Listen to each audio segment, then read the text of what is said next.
Mike McGee.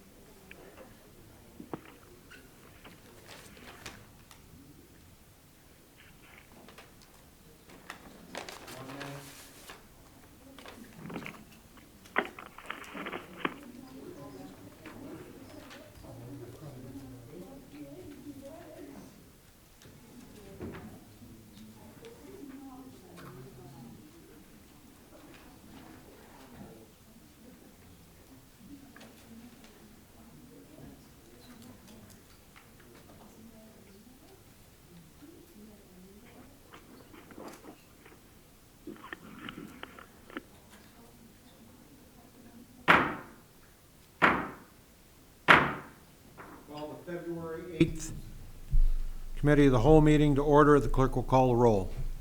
Arivalo, Present. Brereton, Here. Flurry, Present. Frank, Present. Freeman, Here. McGee, Here. Porter, Here.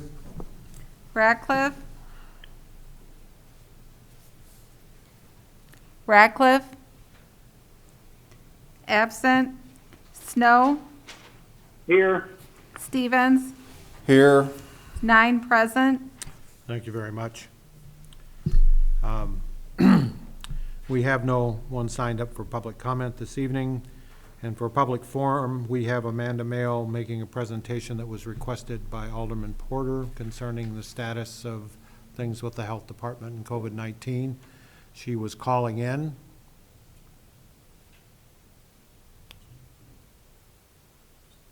Amanda, are you on the phone?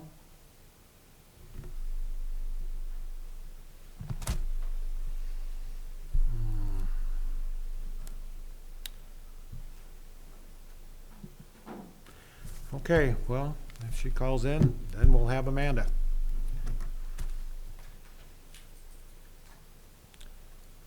She let me know that she'd received the information, so. Yeah, said she received it.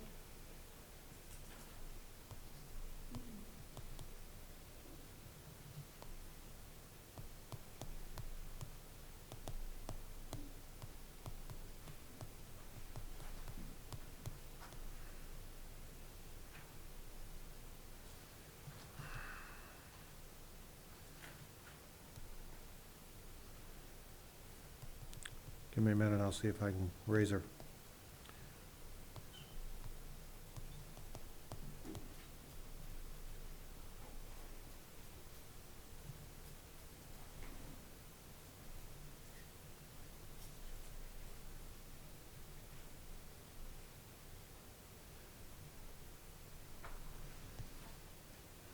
Okay.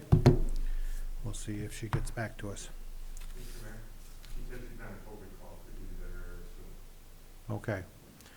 So let's, a couple of things. Because of the length of the Public Works presentation this evening, it has been suggested that we move up 5 to be following 3, which makes it before 4, which is the Public Works. Is everybody good with doing that tonight? Okay. So maybe we can get through a couple of these easy ones quickly before Amanda joins us. Under reports of officers, boards, and special committees, under building, planning, and zoning unfinished business, there is none. Under building, planning, and zoning new business, there is an update. And who do I have the pleasure of making the presentation? Ms. Gina Del Rose will make that presentation. So for updates for the planning department, we do have 6 cases that are having their public hearing tomorrow. All 6 of them are for video gaming. I have talked to one additional business that is going to try to get their application in tomorrow to have public hearing next month. I've also been talking to 2 different residences that are in need of variances. So I would expect those cases to come either next month or the month after that. Since tomorrow is the deadline, it's cutting it kind of close now to get paperwork filed. A Zoning verification letters are still pretty slow. You know, we had a crazy couple months and now they've kind of leveled off. I am starting to get a lot of phone calls for Buchanan Street strolls and Heritage Days. People interested, bands wanting to be booked, wanting to confirm dates, Arts Council, Lions Club, other organizations that usually participate wanting to get their schedule set. So I'd expect to start spending quite a bit of time getting our summer festivals going. I think it'll be good for the community. We'll have, you know, by late June, a good amount of vaccines will be out. You know, people will want to be celebrating and getting back to normal as much as possible. So I expect staff time to be redirected to that as well.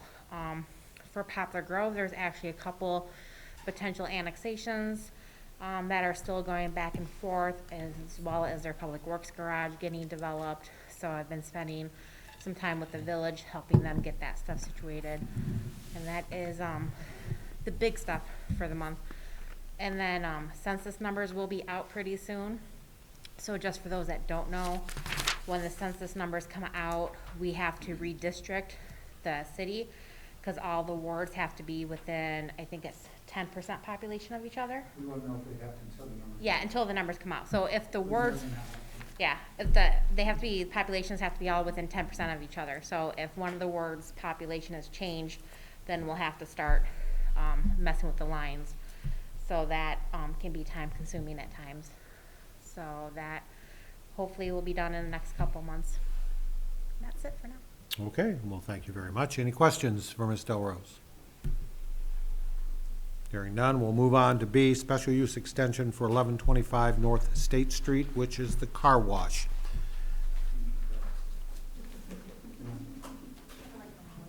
Yeah, you might as well stay up. We'll just keep working this agenda until Amanda gets off of her COVID call.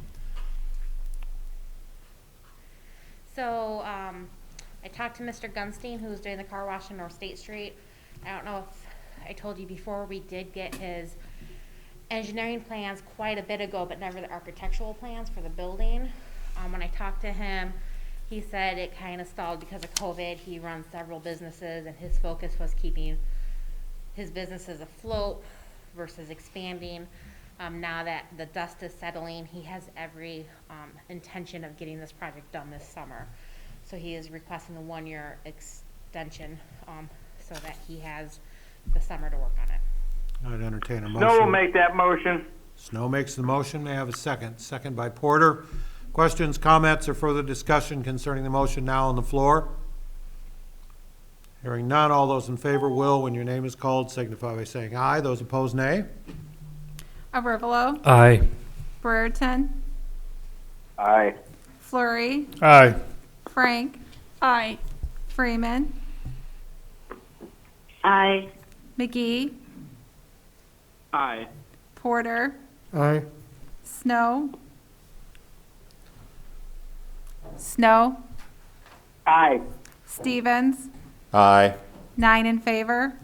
Motion is approved unanimously, and I have been signaled that Amanda is with us. Amanda, are you on the phone? Yes. Hi, Mary Mike. It's Amanda from the Boone County Health Department. Hi, we've been eagerly awaiting you this evening. Hope everything's all right, and please proceed.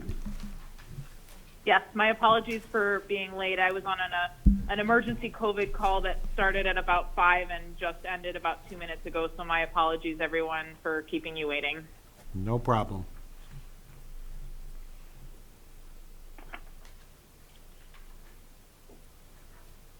Do you have a prepared presentation, or how did you want to do this?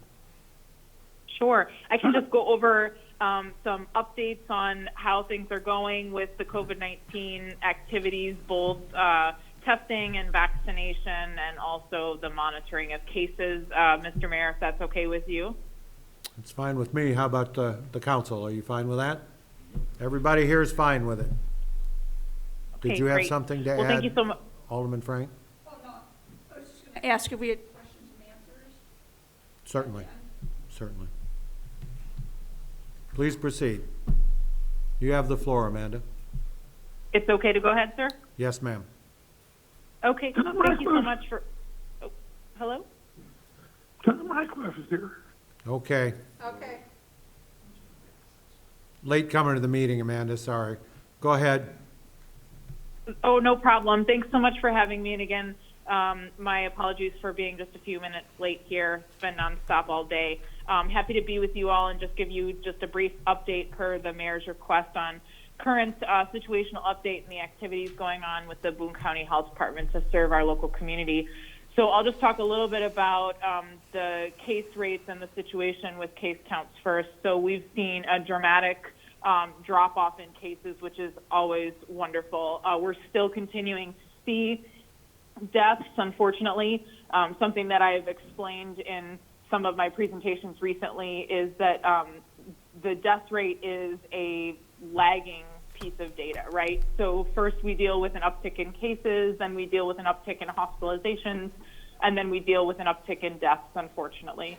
And so what the reverse is true, right? So when we see cases begin to drop, then we start to see hospitalizations begin to drop, and then the last thing to start to drop is the death rate. That's the process of an epidemiological curve for a pandemic situation. So we're very happy to see the case rates going down. We're not dealing with numbers in the hundreds per day. We're dealing with numbers in the 10 to 20 cases per day. Our contact tracing team is still really involved in not only tracing efforts, but also in some additional outreach efforts. We've been working really closely with our business sector and with our manufacturing and retail sector to do case investigation and any close contact investigation. We've also been working really closely with our schools as they have been transitioning back to a hybrid learning model, which allows for students to go back in person. Some of the students are back now, and there have definitely been some exposures and some case investigations that have had to occur in the last couple of weeks because of kids back and activities occurring in the building in person. So we continue to work really closely with our schools, which is great. So that's the update on the case counts and the situation with our hospitalizations and deaths of our Boone County residents, and then also the work of the contact tracers. So just to give a quick testing update, we are continuing to bring the Illinois Department of Public Health mobile testing unit to Boone County. We have 4 primary locations where we rotate that vehicle around. We're using the Boone County Administration Complex there at 1212 Logan Avenue. We are using the fire station up in Poplar Grove, right there on 173. We are using Fiesta Market there off of Highway 20, which is well visible, and also a really strong partnership with some outreach efforts specifically to our Hispanic, Latino, Latinx population. And then we have also done some clinics up in Capron at the Empower Boone Food Pantry and Resource Center. So we have continued to rotate locations with the intent of trying to reach residents that are in different parts of the county and make sure that free testing is available. They will continue through the winter months, even with these frigid temperatures. They have had to cancel across the state during days when we've had snow and ice storms, and it's my understanding that if the temperature drops too low, they may have to cancel or close early on one of those days. But for the most part, they will run all winter, and we will continue to bring them to Boone County regularly. That allows for our residents to be tested locally and not have to drive to the closest fixed community-based testing site, which is down by the airport there in the south part of Rockford. So that site is available and free and open to our residents as well, but it potentially provides, or it potentially is a logistical or transportation issue for some individuals, especially this time of year with the weather, to make that round trip drive for a free test. So we'll continue to bring that mobile testing unit to Boone County. And then just a quick update on how the mass vaccination process is going. My single biggest issue with mass vaccination right now is supply.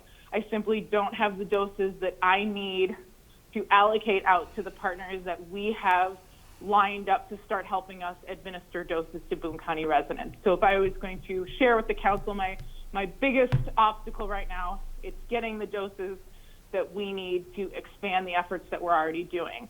However, some really awesome gains have been made in the last 9 weeks. We've been at this since the week of Christmas.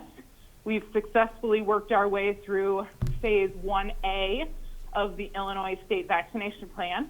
So phase 1A were our frontline healthcare workers, our long-term care facility residents, and our long-term care facility staff. So our health department provided vaccinations to that target population. We also had the federal pharmacy partnership, which are our CVS and Walgreens partners, come into our 3 long-term care facilities, and then our assisted living facility, Heritage Woods, so 4 facilities in total, and begin the process of vaccinating all residents and all staff that were choosing to be vaccinated. So they have successfully completed the first round of those doses, and now we're in the waiting period for when the second dose will be due. So that's a huge feat to have that well on its way to providing the protection to the people that work and live in those facilities. So we're really excited about that. We've completed the majority of 1A through our community clinics, which are invitation only for the 1A population.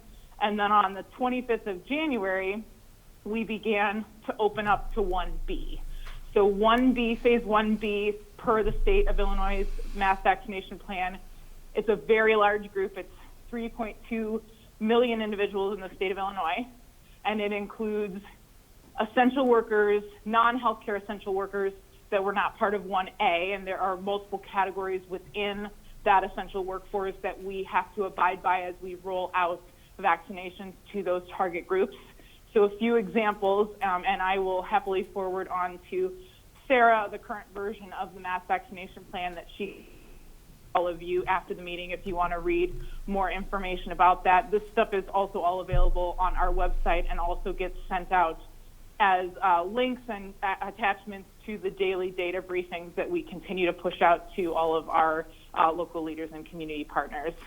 So with the mass vax plan, with 1B, some examples of categories in there are U.S. Postal Service workers, grocery store workers, manufacturing workers, right? So those are some of the examples of the categories within 1B.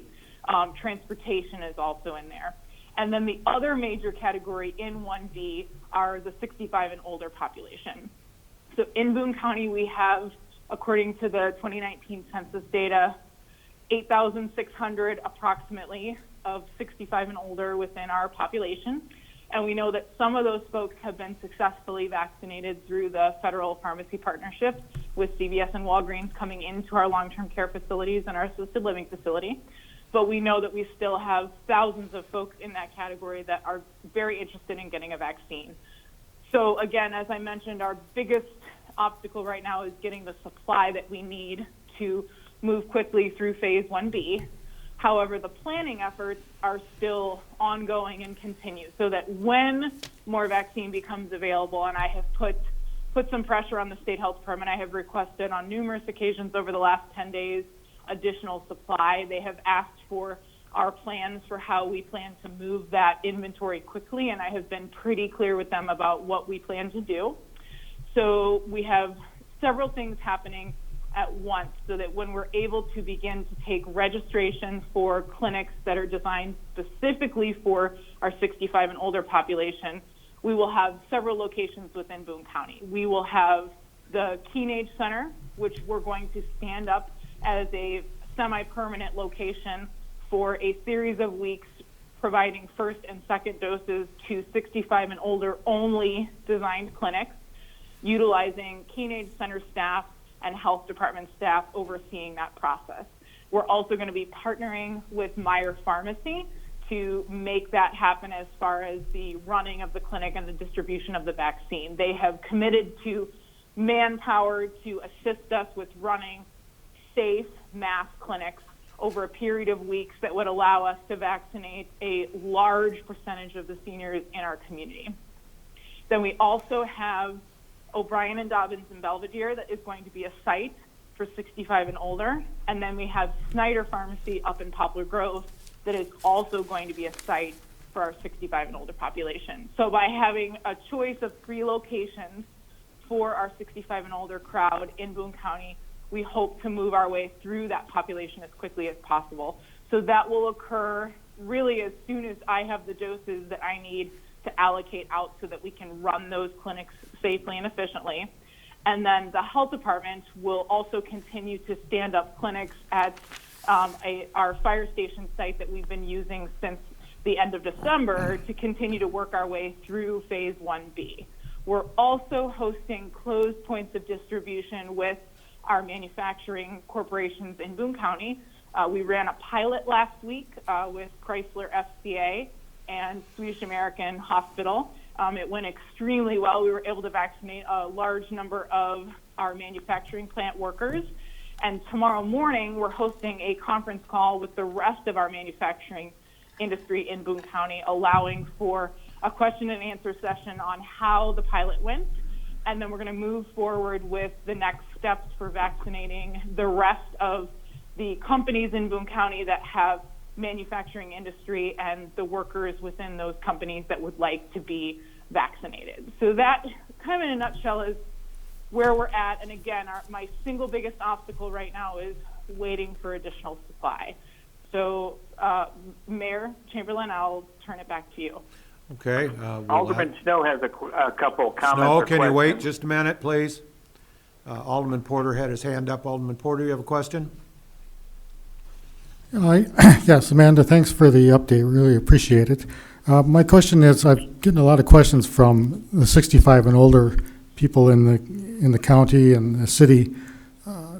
Where do they stand in the Phase 1B as far as getting vaccinated? Because it seems like that should be a pretty high priority at this point. And they're kind of wondering where they stand. It seems like that should take precedence over like the manufacturing, because people in factory workers are generally in pretty good health as compared to the elderly.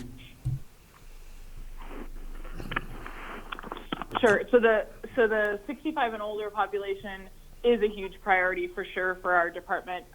We're ready to go with the clinics that we want to stand up that are specifically for 65 and older. We're not going to include anybody else in those target clinics because there's some additional safety measures that we want to make sure that we put in place so that can roll out.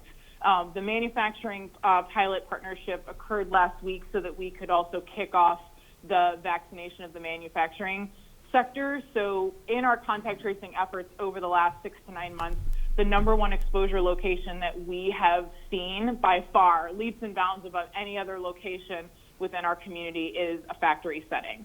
So that's also a high priority for the makeup of our community. The other issue is that young, healthy people, because we're all interconnected, right, that go to a factory to work, then come home and spread that, right? So we've got a situation where we've had 65 and olders exposed to the virus because of family members and an extended family situation. So we want both things happening simultaneously. We want manufacturing and 65 and older because those are two of our top priorities within 1B, right? And so manufacturing started last week, and 65 and older will start very, very soon. I'm hoping that the extra doses that I have requested that are going to be specifically earmarked for that population arrive here in the next week or so, and then we will go live with the joint announcement with our pharmacy partners as to where the locations that I just specified and how our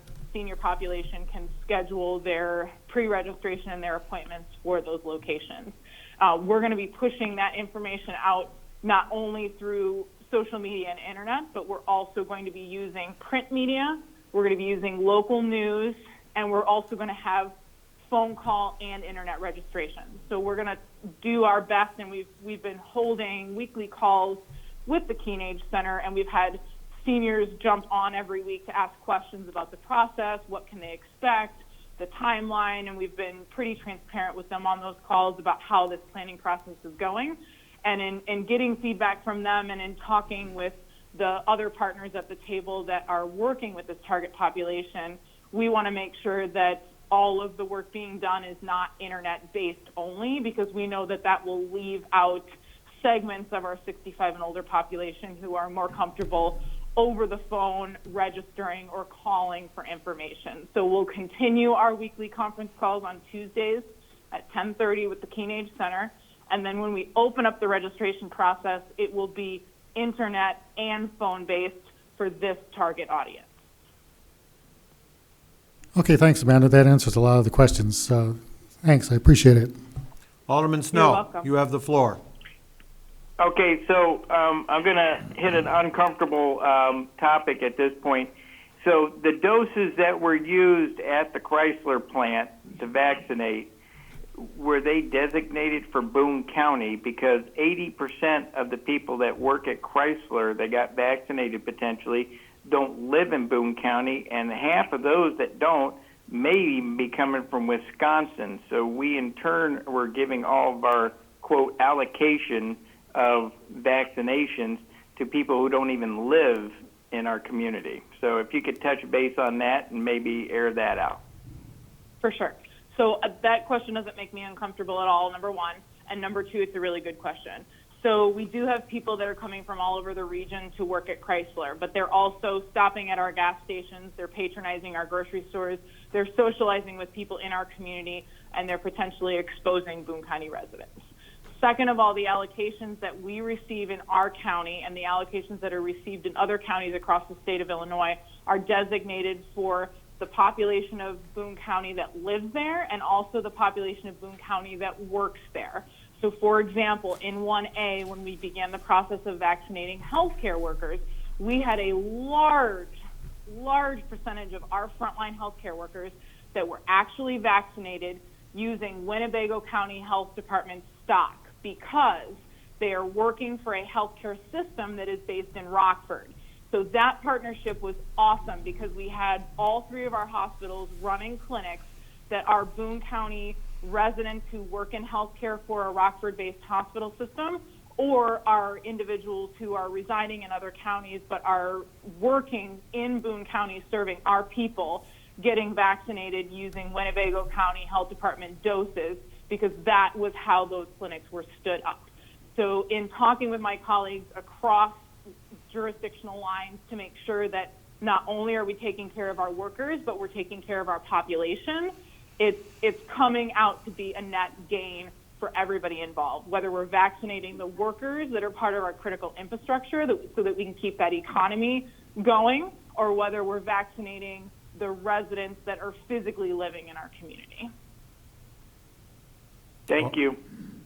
You're welcome. Alderman Frank, do you have a question? Yes, I do. Please proceed. Okay, Amanda, I have a couple of questions about the vaccine.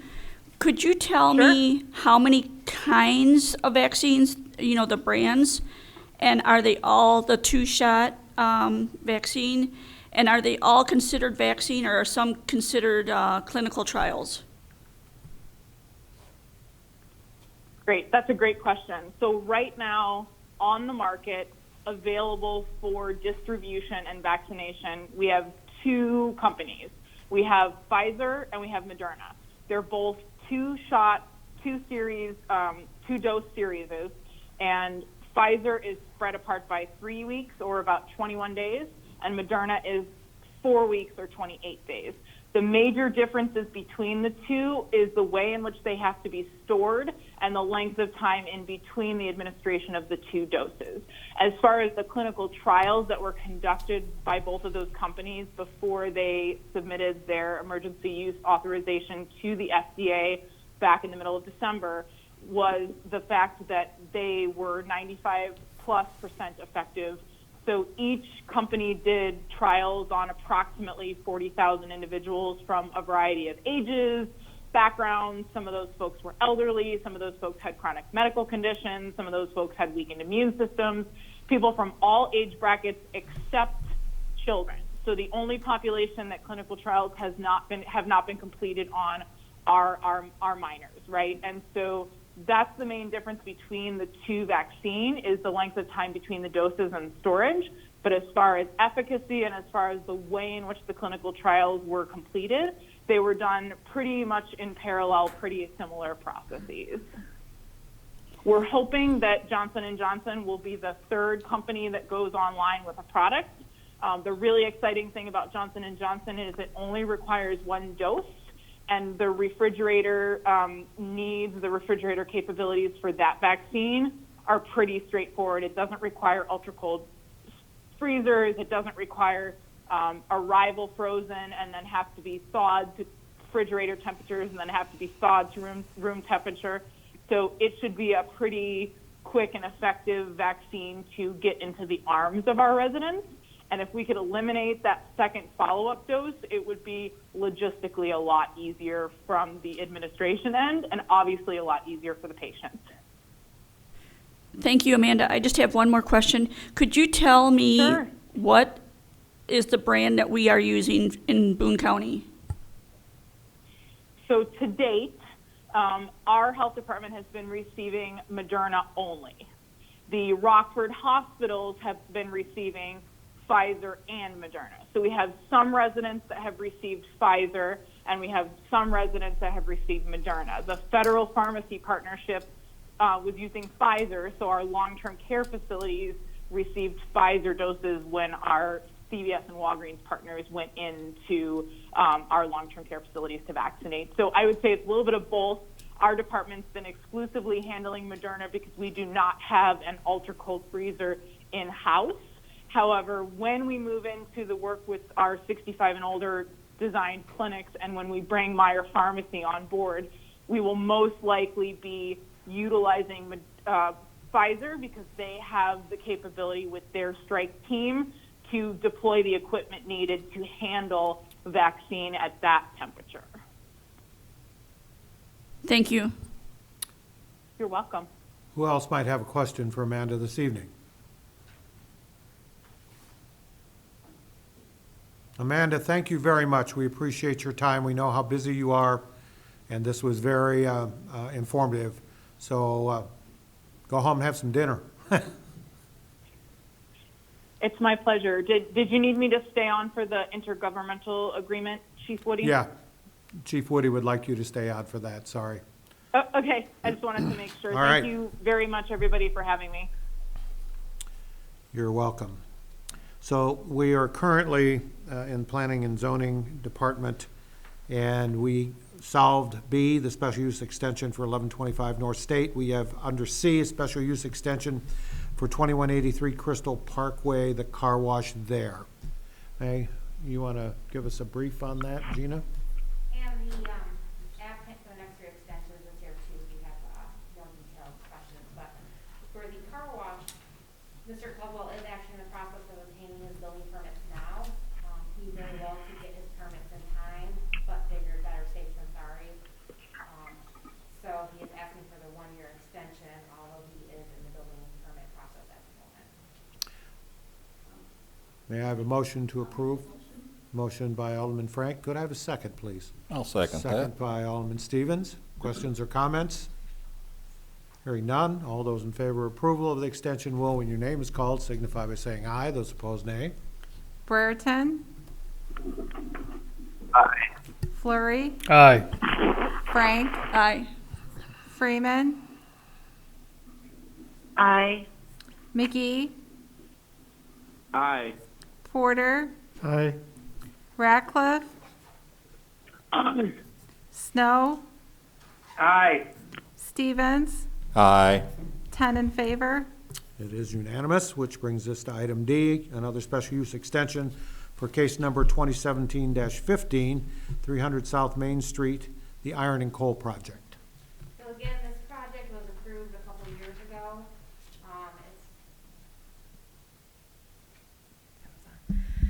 It's for the old salvage yard right in front of City Hall. Mr. Caldwell wishes to keep his options open. As we've heard in past presentations, the slope of the property has been a problem, the water access has been a problem. It's not the easiest property to develop, especially given the history of it and the size. So as he is still working out engineering kinks and market trends and COVID and everything else, he just wants to keep past approved projects secured so that when it is time to move forward, he has those in place. May I have a motion to approve? Motion by Alderman Snow will Frank. make that motion. Second by Snow. Additional questions or comments concerning the motion now on the floor? Hearing none, all those in favor of approval will, when your name is called, signify by saying aye. Those opposed, nay. Flurry. Aye. Frank. Aye. Freeman. Aye. McGee. Aye. Porter, Aye. Ratcliffe, Aye. Snow, Aye. Stevens, Aye. Arivalo, Aye. Brereton, Aye. 10 in favor. Motion is approved unanimously, which brings us then to item E, which is at the same address, but the case number is 2019-14. It's the Container Park project. So this one saw a little bit more traction than the iron and coal project. Some infrastructure was put in place. A concept plan was submitted, but again, the same theme. Due to some of the issues on the site itself, COVID, life, it has not moved forward completely. So again, to make sure that so if you get a building permit, then it's 2 years to complete. Don't know if this is going to get completed in 2 years because of some of the more complex issues. So to be on the safe side, asking for the extension, again, to secure past approved projects in place while the future is determined. May I have a motion to approve? Motion by Alderman Porter, second by Alderman Frank. Questions, comments concerning the motion now on the floor? Hearing none, all those in favor will, when your name is called, signify by saying aye. Those opposed, nay. Frank, Aye. Freeman, Aye. McGee, Aye. Porter, Aye. Ratcliffe, Aye. Snow, Aye. Stevens, Aye. Arivalo, Aye. Brereton, Aye. Flurry, Aye. 10 in favor. Motion approved unanimously. With the council's permission, I will jump forward to the intergovernmental agreement so we don't have to keep Amanda on the phone another half an hour. Is that okay with everybody? Okay, so we'll take under other, number 5, police intergovernmental agreement for a community law enforcement officer between the County of Boone, the City of Belvedere, and the Boone County Health Department. Chief Woody will present. You have Actually, I the think floor. I'm going to start, and then Chief Woody's going to jump in and tag team this one. The council recall that some time ago, it agreed to cooperate with the Boone County Health Department in obtaining a grant from the state of Illinois known as the COSAP grant. Part of that grant allowed the funding of a full-time police officer to be assigned to the health department to assist with its I believe it's COVID-19 activities as well as other activities of the health department. That grant was awarded, and as such, we have developed an intergovernmental agreement between the County of Boone and the City of Belvedere to provide for the assignment of that police officer to the Boone County Health Department to help with the appropriate activities. This agreement has been, I believe, presented to the county's committee of the whole. I'm not actually sure where it stands as far as final approval with them, but they have seen this already. Just because of the timing of our meetings, they got to see it first. Essentially what it provides for is the grant will be reimbursing the city for the cost of the officer, including salary and benefits. That officer would then be assigned to the health department from essentially 8 a.m. to 4:30 p.m. Monday through Fridays, going to a regular kind of a detective shift. And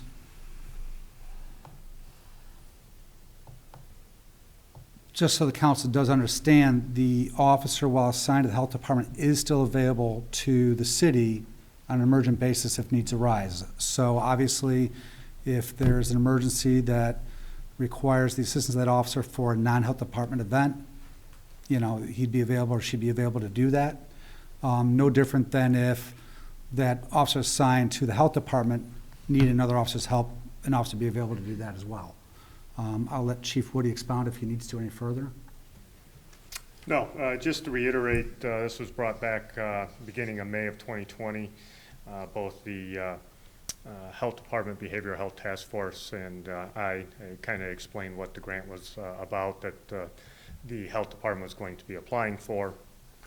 In addition to opioid abuse, we would be, our intent would be to also make it a responsibility of this officer to be proactive in domestic violence and mental health proactivity issues as well.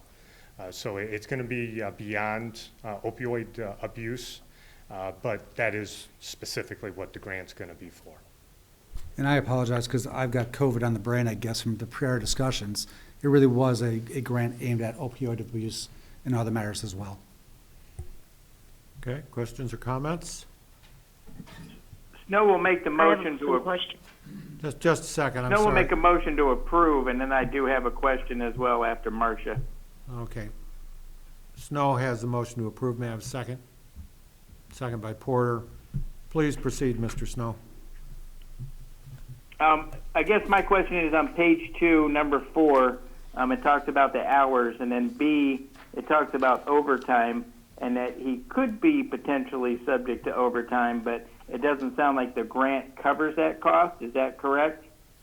I kind of figured you might be the one to notice that. So the grant covers regular hours of operation right now. And that is why we have the language in there that there will be no overtime unless approved by the chief. The health department has agreed to go back to the agency and see if they can amend the grant to include payment for overtime hours, but that has not been done yet. So you are correct. The cost, the payment to the city is for that flat amount. And we're going to try and get additional funding for overtime if we can. And are we also going to hire an additional officer, or are we just going to use one of our current people? We're going to use a veteran officer to go ahead and assign them to this position, and then backfill with a new officer, and that's what the grant would then cover. That's something that I anticipate bringing before you at the next committee meeting for your review and approval, hopefully. Thank you. Okay, Alderman Porter, you had a question. I have some questions. Okay, Marcia, just a moment.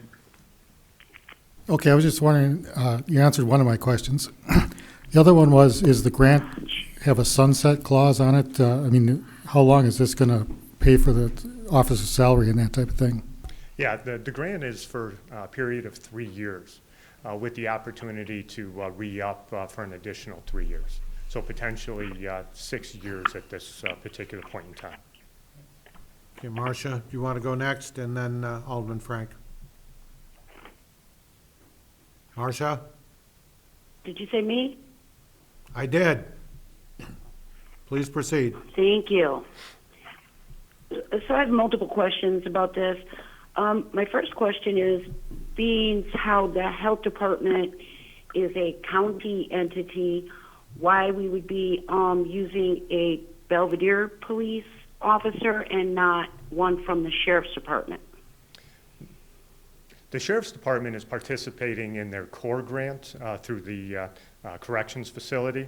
This is something that the Belvedere Police is going to assign the officer. They will have jurisdiction countywide because the sheriff has agreed to go ahead and deputize that officer and then ultimately be assigned to the health department because I think we can all agree that with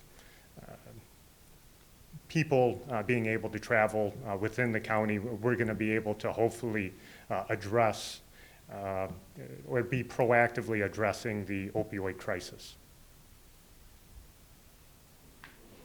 Okay, and then the $94,077.38 a year, since we are going to be using a veteran officer, is this going to cover all of the benefits, the uniforms, whatever training, and being how this officer is already a member of the collective bargaining unit, will he or she be able to negotiate their raises through that? I'll take the second part of the question. I'll let the chief. I mean, you know, health insurance, dental insurance, all of that is all covered with this $94,077 a year? I'll cover the second half of your question relating to collective bargaining. I'll let the chief and/or Becky address the salary and the benefits. With respect to the collective bargaining issues, there are no issues. That officer does not cease employment with the city of Belvedere. There will still be a city of Belvedere police officer under the direct supervision of the chief through DC, through a sergeant. So there'll still be a member of that collective bargaining unit.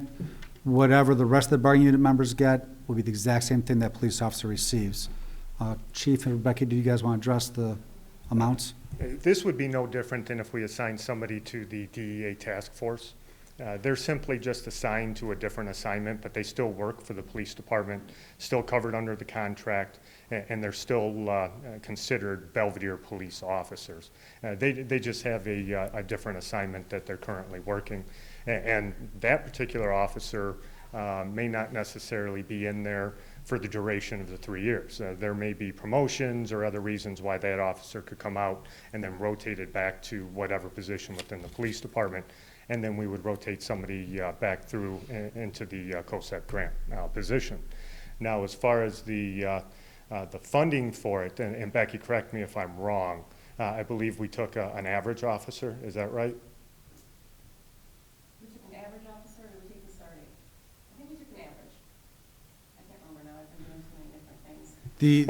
Regardless, my understanding is that the amount that we requested through the grant is going to cover the benefits and pay for a brand new officer.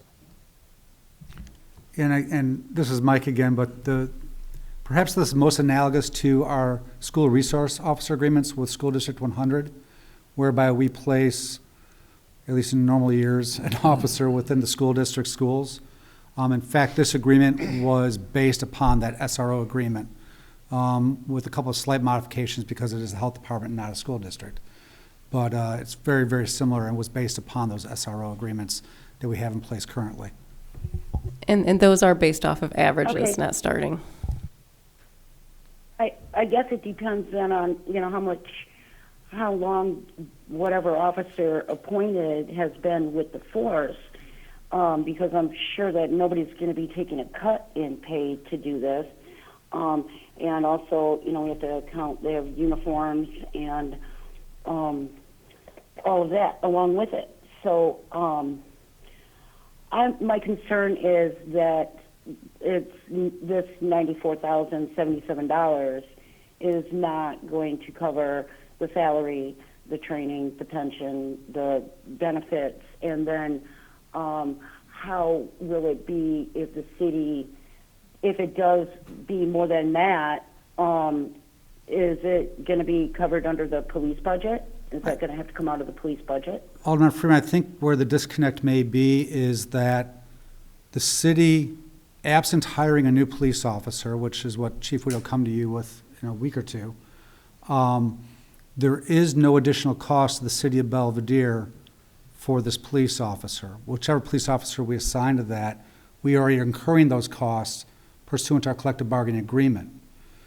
The funding, that $94,077.38, is more than enough to cover the benefits and salaries of a new police officer if the council approves that going forward. So this money does not go to police officers, paid from the health department to the city to compensate the city for providing a police officer to the health department for their use. In engaging in activities which, quite frankly, allow our police officers already engaging in relating to the opioid epidemic. And so it's not like this money's going to the police officer, it actually goes to the city, and then we simply provide a police officer. And to further add to that, yes, if there is anything that is above and beyond what this $94,000 would cover, i.e. the training to send a new police officer to the academy, that would come out of the police department's budget, training budget. Back in May, when we first brought this to you, that wasn't an issue because Illinois Training and Standards Board was still covering those costs. Since then, with the way the financial situation of the state has been, we've been seeing the potential for having to pick up some of those costs. So that could be a potential added cost that we didn't foresee at that particular point in time. But beyond that, I wouldn't anticipate much, if any, other additional costs that $94,000 would not cover. Snow has a question. Okay. Just hold on, So everybody. the plan then is, Did you have another so the plan question? is then, Alderman Freeman, did you have an additional question? yes, I did. Then please proceed. And then, So the Snow- plan is we take one of our officers already on the force and assign them to this agreement, and then we replace that officer with a new hire. Yes, that's exactly what our intent would be, and the rationale behind that is what we're trying to do is provide the health department with somebody that is going to have some experience and history under their belt, that is going to know the potential clients that we're going to be targeting. In addition, be able to have some ability to navigate their way through the law enforcement field already, and not trying to learn that process over those 3 years. That just wouldn't be an efficient use of time.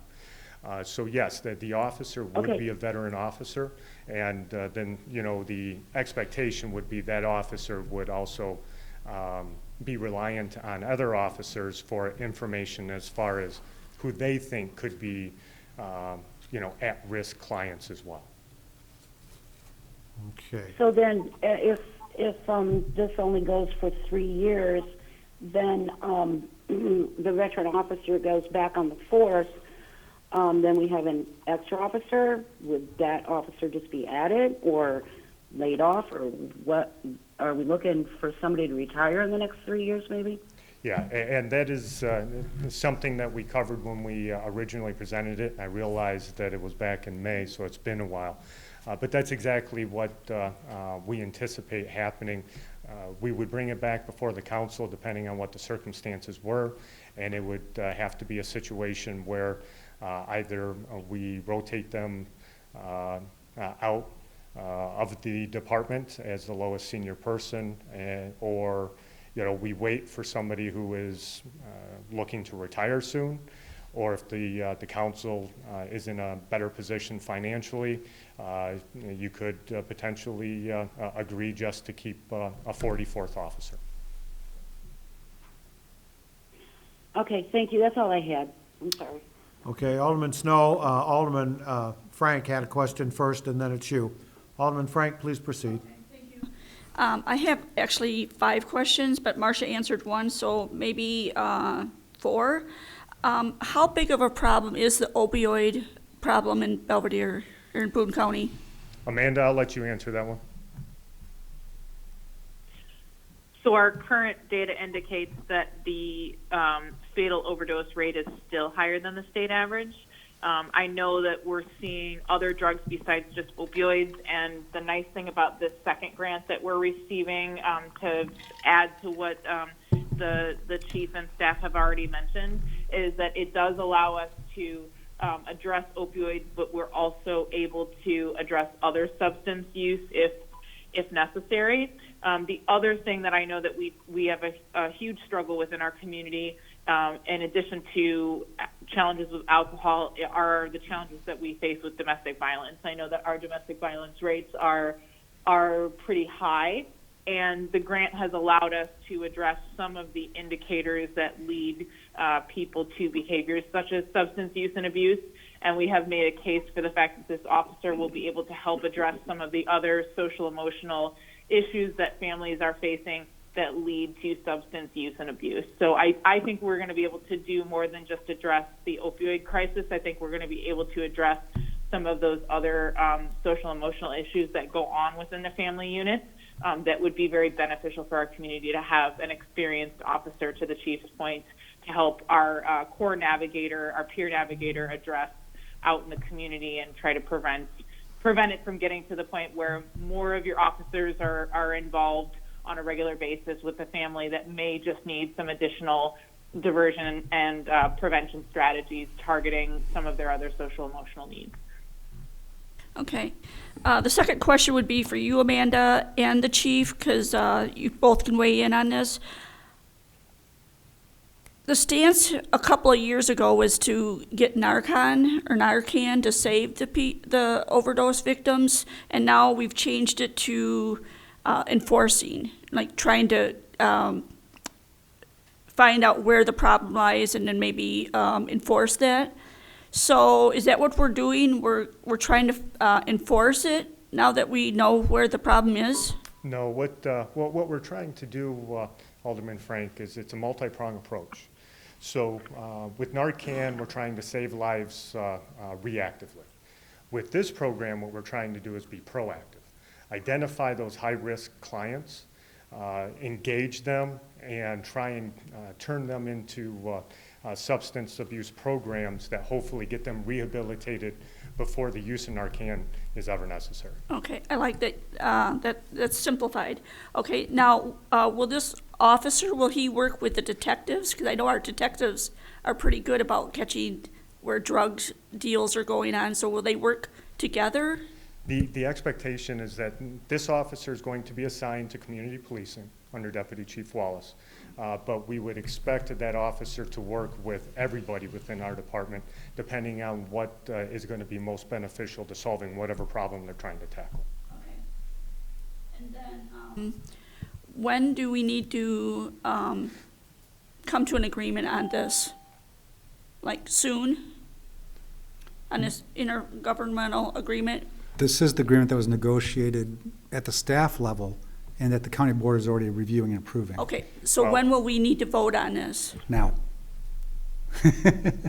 That's why it's before you. Chief, Yes, ma'am. Chief Woody, Yes, ma'am. I'm so sorry to interrupt. If I may, I can provide a little bit of information on how the process has been going at the county level.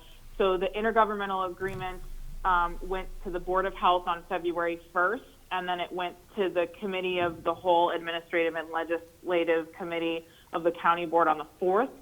There was discussion at both of those levels, and it did pass through both of those levels. It's slated to go to the County Board for final approval on Wednesday, February 17th.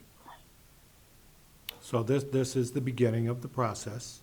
It's committee of the whole. It will come back to council for final approval. I thought it had to be voted on tonight. No. Mr. Mayor, Yeah. What? for something to move out of committee, there's a vote at committee. As you know, we vote, whenever something comes to committee, unless it's an information-only item, there's a vote upon it at committee To move to county. to move to council. Right. So tonight, we're seeking a vote on it. So would this be the first reading? No, okay.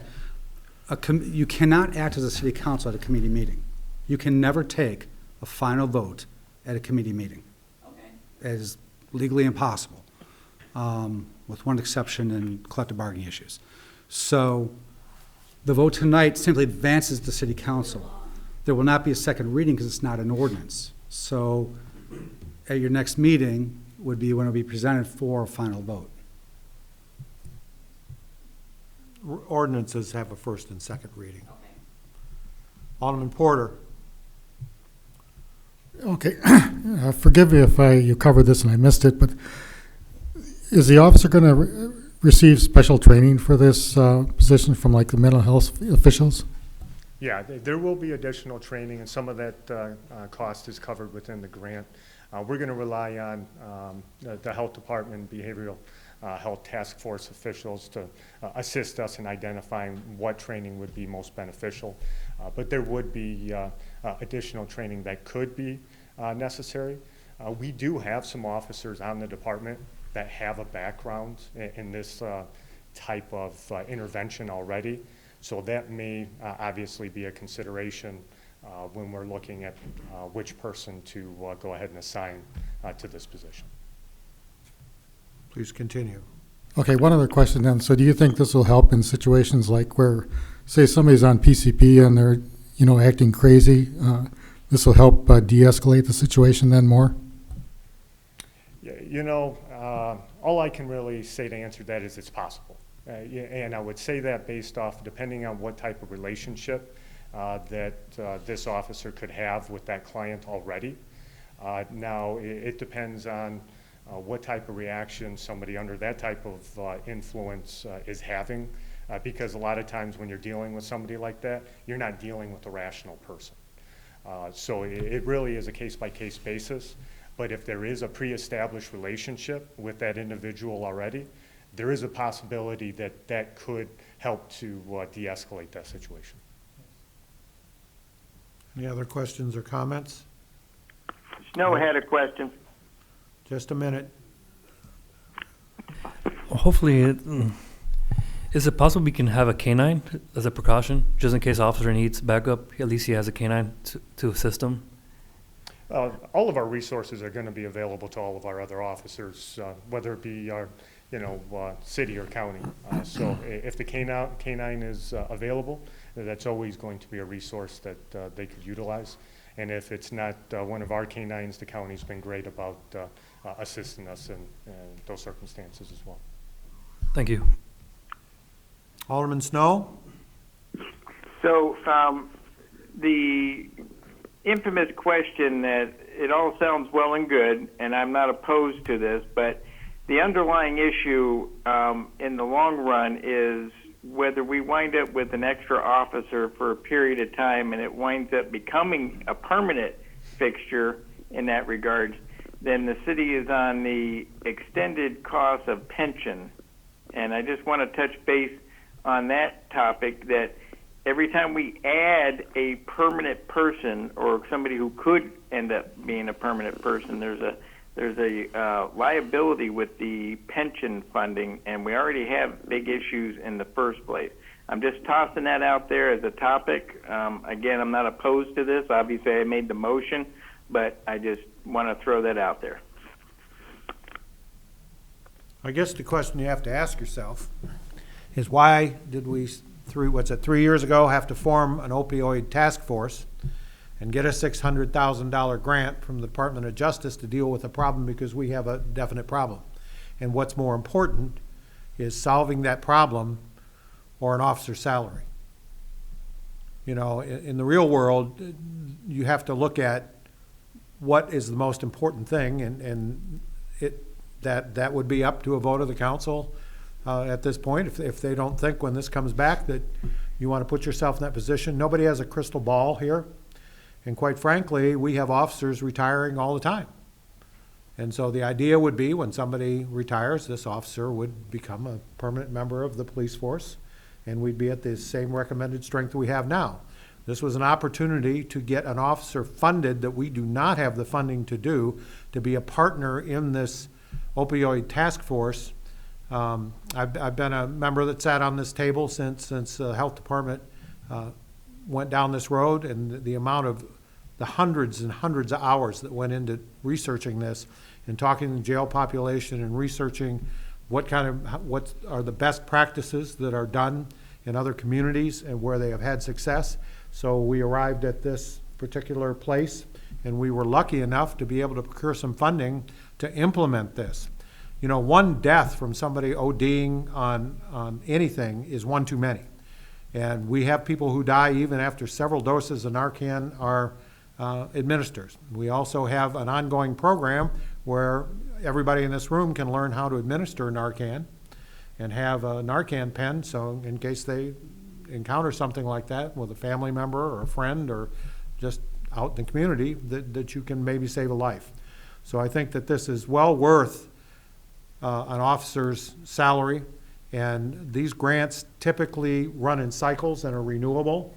And so the ideal end game of this is that we solve the problem where we no longer have an opioid death rate that's higher than, or an addiction problem that's higher than the state average.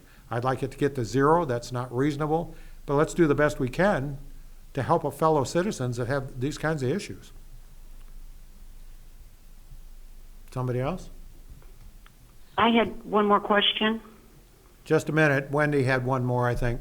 Mine is just a small one. Is the resource officer, will he be undercover so that people don't know, who he is? Not necessarily undercover, but we've been talking an alternative uniform. Alderman Freeman, please proceed. Thank you. So I think that my question is for both Amanda and Chief Woody.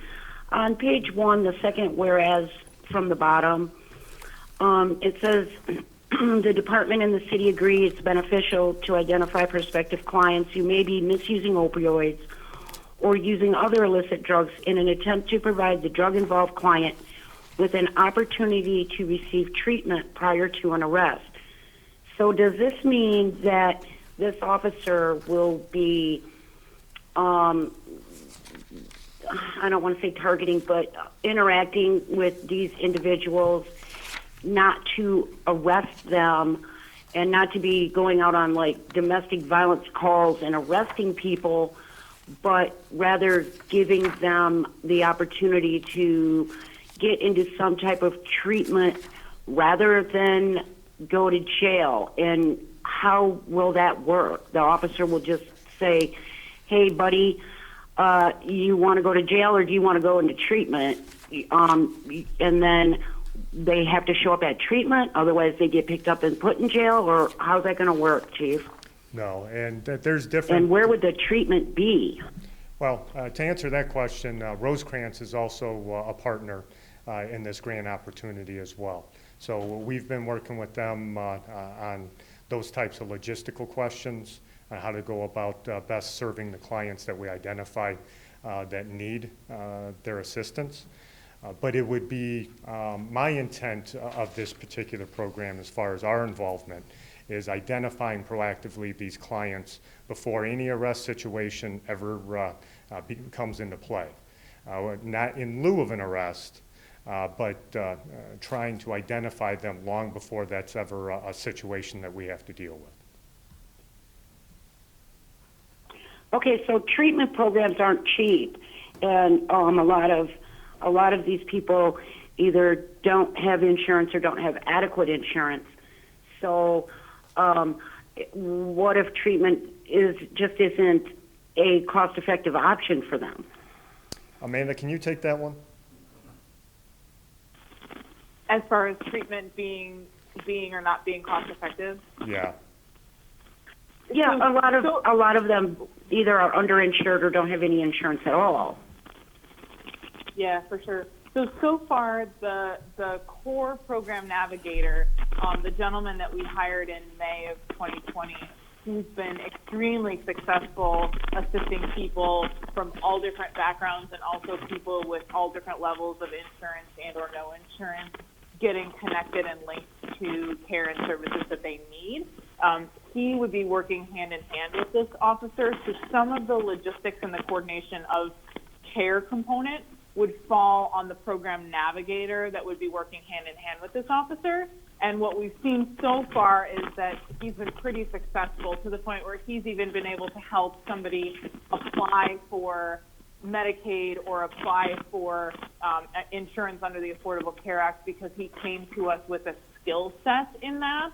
And I would imagine that he would be able to take on some of that as the program expands and as the officer and the navigator, bounce clients back and forth and share some of those responsibilities. So that's how we hope that this will layer on top of what's already occurring. Okay, thank you. Any additional questions? Alderman Brereton. Alderman Brereton, please proceed. Thank you. Just touching on a few points Alderman Freeman and Snow mentioned, I feel this position seems more appropriate for the Boone County Sheriff's Department, just being that this is a county officer and it's the Boone County Health Department.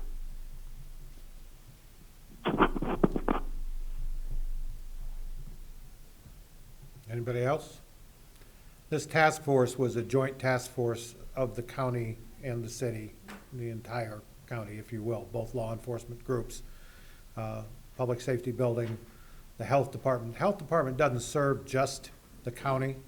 The health department serves the city also.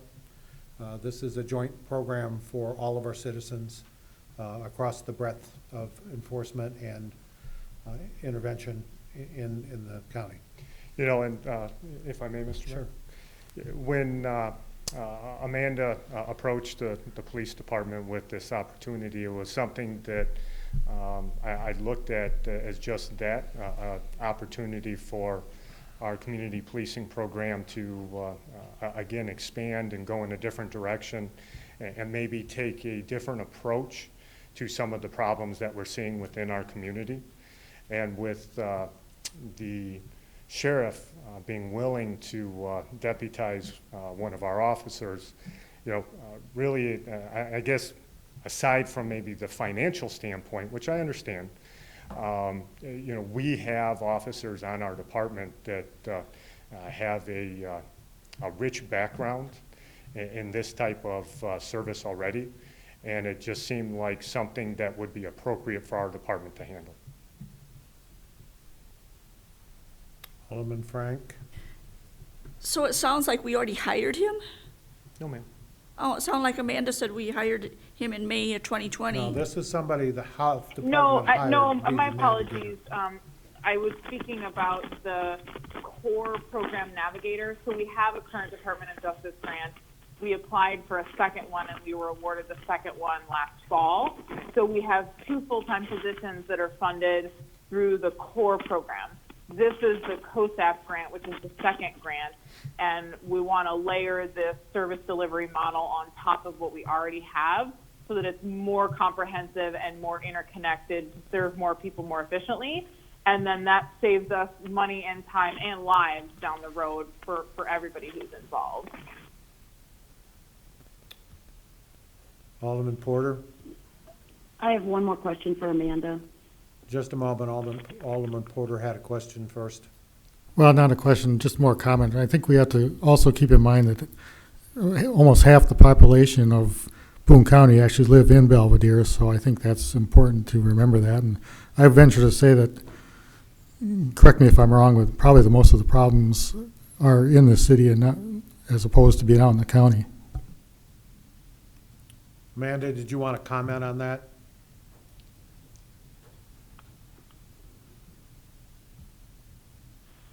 As far as where people are located? Yes.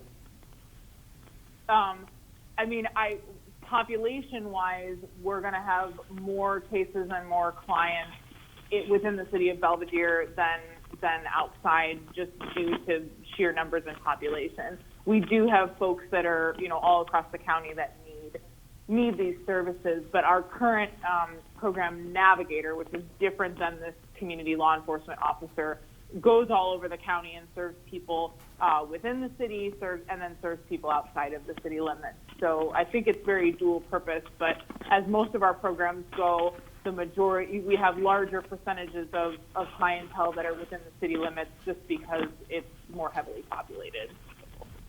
Marcia, you had another question? Yeah, I just wanted to ask Amanda just to follow up on Alderman Brereton's comment. So did you initially approach the county with this, and they said, why don't you get a Belvedere officer? Did they turn you down, or was going to the Belvedere Police Department your initial ask?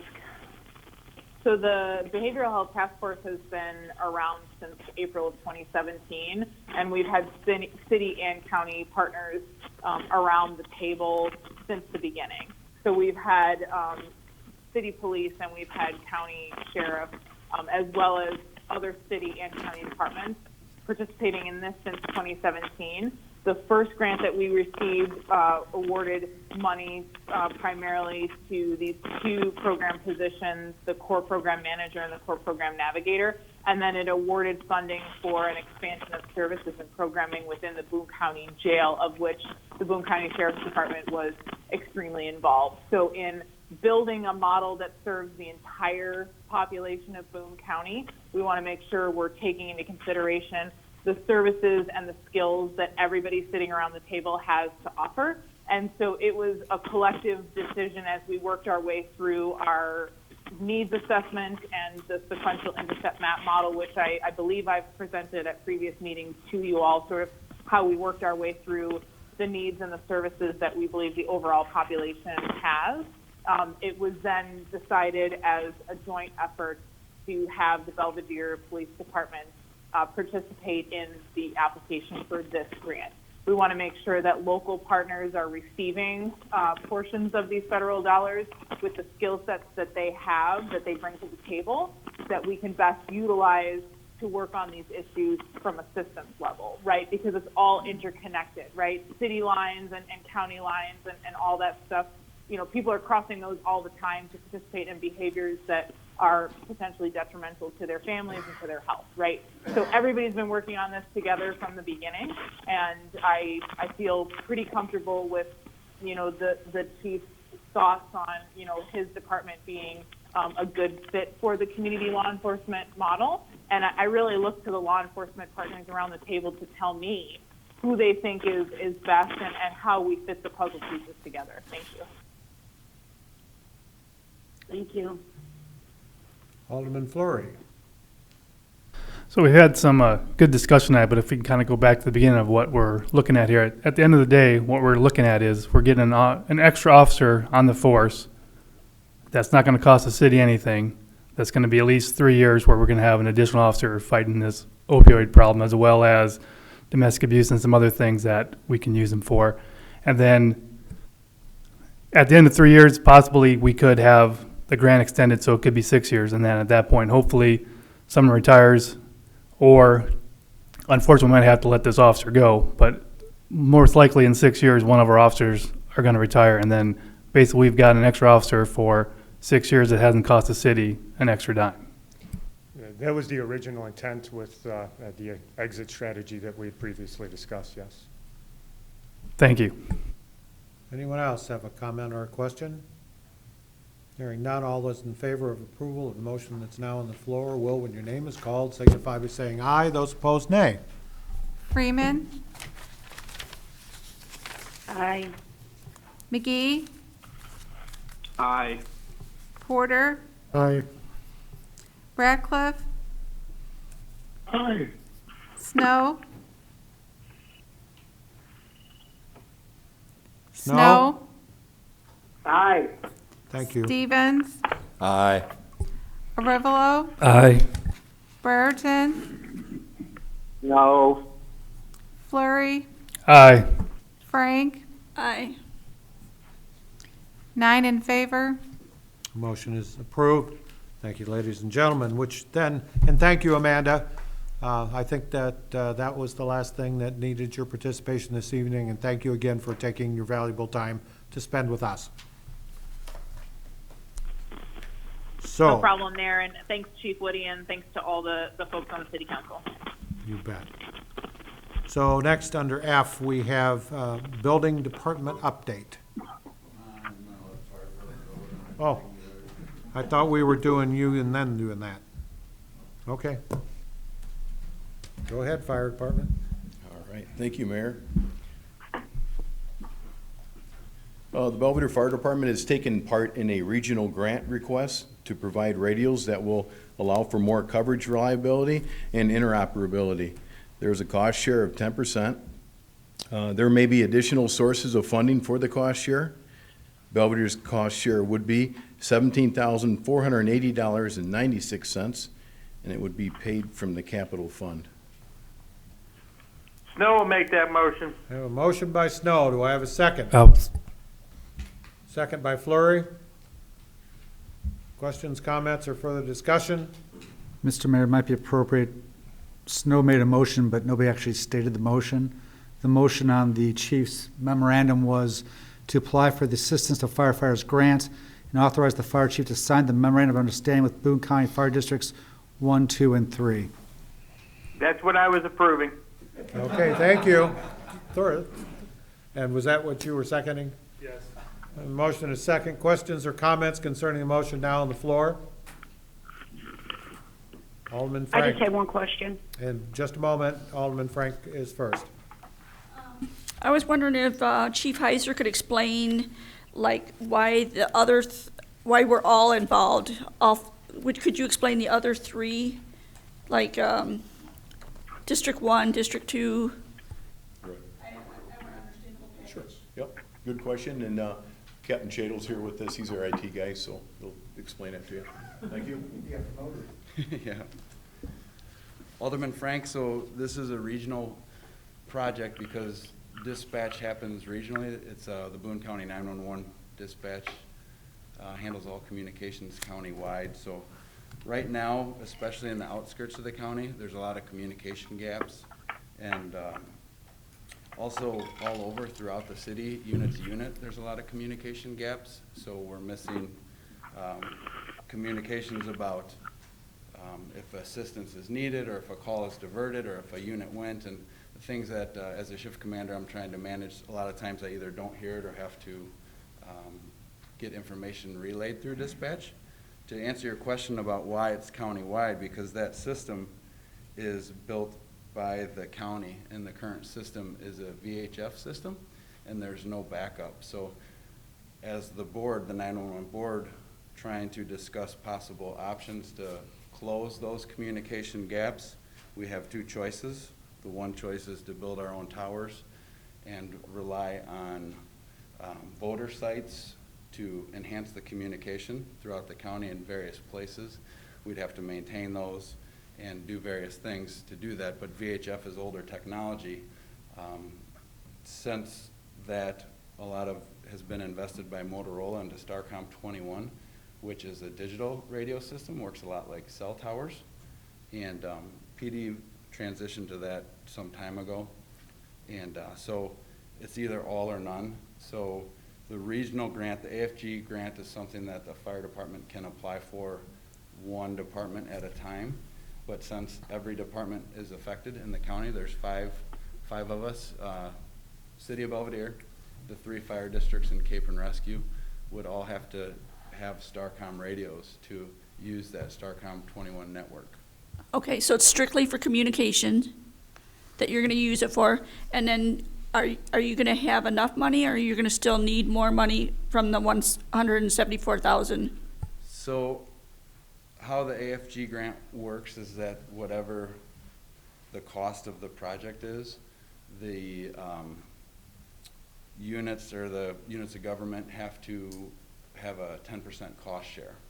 So we went around, and to get the basic foundation countywide, the total cost was $762,389 of radio communications. And I think, did you get the MOU on in your packet? Yep. Yep. So you can see the total amount of radios, base radios for the stations, mobile radios for the apparatus, and then portable radios to be carried by the individuals. And then it's broken down by department. So yes, what we would request to get that going for us would be $174,809, and so our cost share would be $17,480. And that would provide what we need to be able to use the Starcom 21 network for dispatch communications. And so just to expound a little more on that, so our communications is like the link between the citizens and the units and the responders, and then but also our link to get more resources depending on the incident type. So say we need a technical rescue team, so the call would come in, that would be something that I would request back to dispatch, so it allows countywide for communications for all those reasons. So at this point, do you know what you need? Do you need towers? So ideally, nope. So the Starcom 21 network works on Motorola's.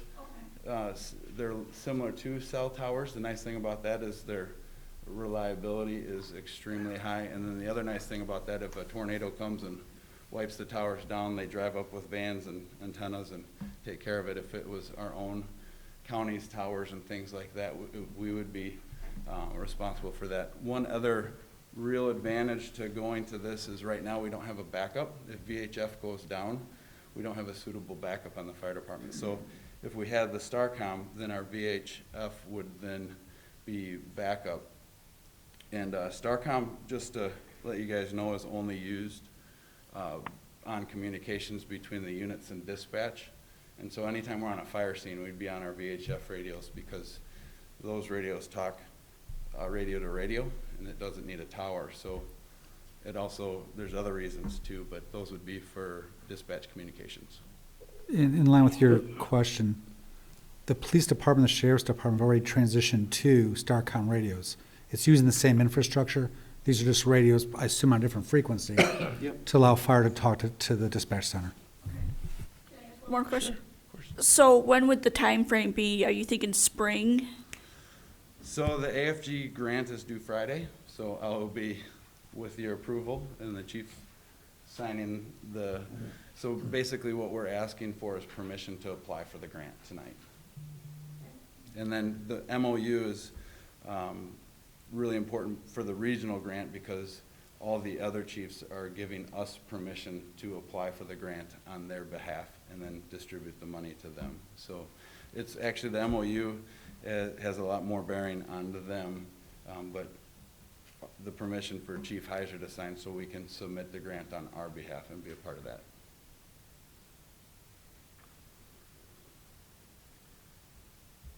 And that's all pretty much contained in your paperwork you submitted, wasn't it? No, it's just the MOU and the paperwork. Okay. So, any more questions or comments before we ask for approval? I had a question. Alderman Freeman, please proceed. Thank you. So it's my understanding, and I think you explained, this assistance to firefighters regional grant is potentially the city gets $174,809.62 worth of radio equipment for the low price of $17,480.96. My question is, the grant total is $762,389.82. If we get approved, that's the amount we're going for, and could it be less, or are you going for more? And how much is, whatever you do get will just be divvied up this way? How is that going to work? So I believe the AFG grant, it's a FEMA grant, kind of like the SAFER grant we got. Becky was a part of that in, I think, 2013 or so. From my understanding, it's an all or nothing grant. So it would either be this, or we'd either get approved for the grant or denied. And in this particular grant, they don't say, well, you know, we'll give you 50% of what you're asking for, because they understand if you're coming and asking for the grant like this, that this is the money that's needed, and it's not going to happen if you don't get the full amount. So my understanding is it is all or nothing. Okay, thank you. Yep. Any more questions? Alderman Revelo. I have a question. I'm just going to compare VHF to like vinyl. It's obsolete, to be honest. And Starcom Digital, it's paving the way to how we're communicating everywhere. So I'm glad you guys all came to board and decided to go this way and do a grant. And I commend you for doing this grant. Thank you. Okay, anybody else? Hearing none, all those in favor of approval of the motion now on the floor will, when your name is called, signify by saying aye. Those opposed, nay. McGee, Aye. Porter, Aye. Ratcliffe, Ratcliffe, Aye. Snow, Aye. Stevens, Aye. Arivalo, Aye. Brereton, Aye. Flurry, Aye. Frank, Aye. Freeman, Aye. 10 in favor. Motion is approved unanimously. Thank you, ladies and gentlemen. So, does anybody else want to go out of turn, or do we want to go back to the building department update? I'm sorry, Your Honor, I thought that was Well, included no, as that's part of the. perfect. Yeah, you guys just work it out among yourselves. It's fine. So, Mr. Countryman, Director Countryman, would you like to proceed? Sure, thank you, Your Honor. For January, we issued a total of 27 permits, 11 for commercial industrial, 16 for residential, for a value of construction just under $240,000. And department brought in 4,700 minus 835 for enterprise zone discounts. Some of the notable permits that you may see, there's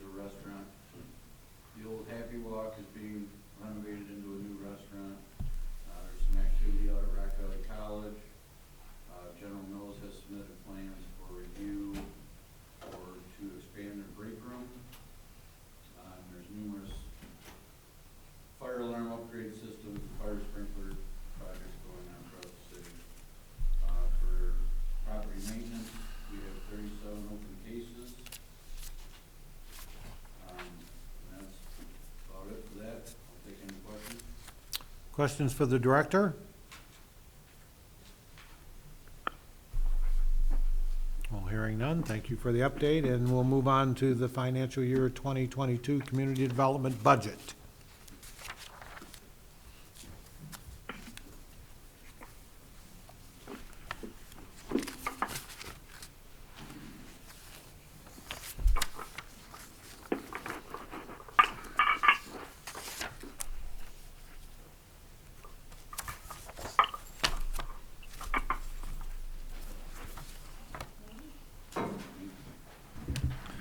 Okay, the first page we're looking at is projected revenues for fiscal year '22. These numbers are based on what we've come up with in '21. Actually, 2021 has been a better year than I anticipated in regards to the pandemic. For whatever reason, I don't know, but it's been a pretty good year, and I anticipate with some of the communication with staff and telephone calls and inquiries from developers that 2022 is numbers are going to be good. I'll entertain any questions. Questions for the director on the first page? Seems to be none.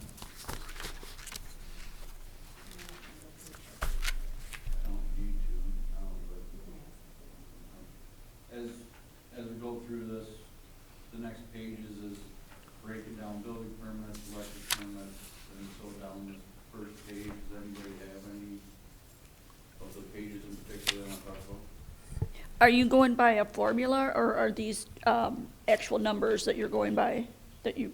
These, as you can see, go back to 2014, what we actually took in, and then it's kind of gives you a basis on where you think your revenues are going to come in going forward.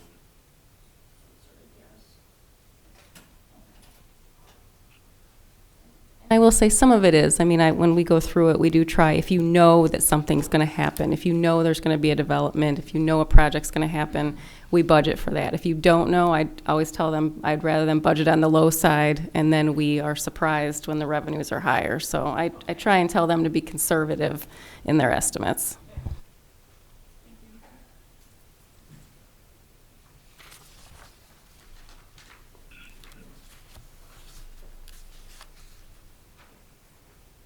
So if there's no other questions on the revenues, we'll jump to expenditures.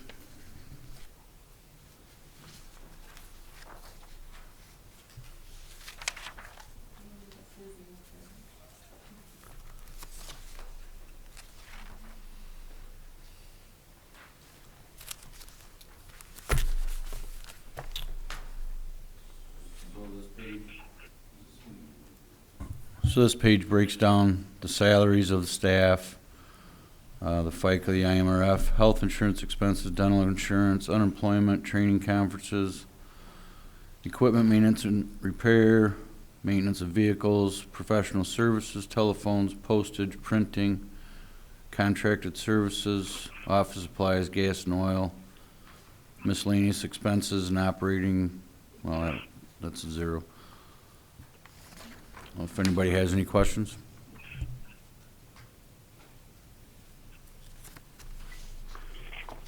I have a question. I have a couple questions. Please proceed, Alderman Freeman. So page 2 of 17, all of these salaries automatically assume a 3% increase across the board? We just did that for budgeting purposes. Obviously, that is still a discussion that has to take place, and if those don't get approved, we just take them out. Okay, and then on page 14, other contractual services, what are the costs that are associated with the GIS that Boone County pays that we reimburse? I thought that Boone County gave up grant. That's why he's under our salary 100%.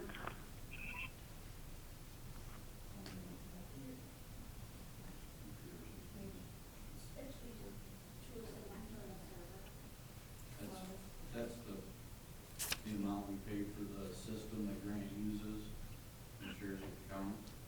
Yeah, that's the license agreement. It's cheaper for us to still be under a joint license with the county than it is for us to go out on our own and get a brand-new license.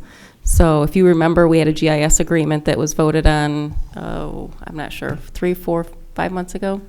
Something like that? Okay. And these costs were part of that agreement with the county. Okay, but Grant works solely for us and doesn't do any work for the county, right? Correct.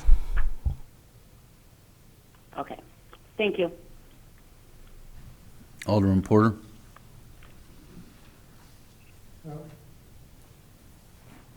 Okay, can we go back to the first pages here, page 11 of 16, code enforcement? I just had one question there. Does this include fines for people who are not complying with the business registration license, or is that in a different code enforcement area? I don't believe we've issued any fines for business registration violations. This is strictly for grass, abandoned vehicles, garbage, debris, stuff like that. Okay, but if we did, would that go in this area, or is that under some other area?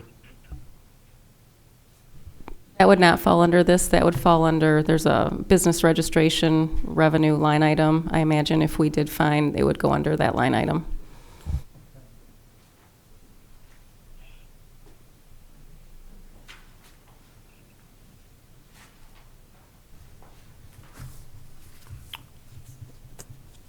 Any other questions?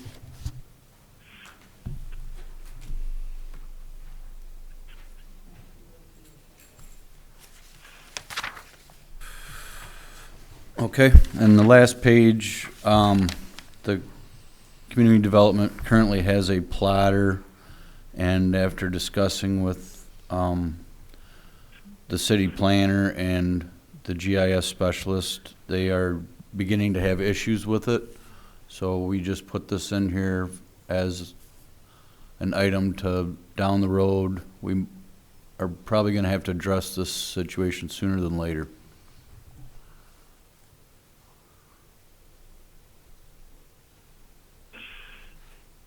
Questions? Is that something that Grant uses, the plotter? Grant uses it, Gina uses it, Brent uses it, I will use it. We can scan prints, we can So print he would be prints. the one that would be looking for it and pricing it and bidding it? I believe it was a joint effort with staff last time. Brent helped out, and we came to an agreement on a used plotter. So we're on borrowed time with this one we currently have. I'm just putting this in here so I'm not surprising you down the road.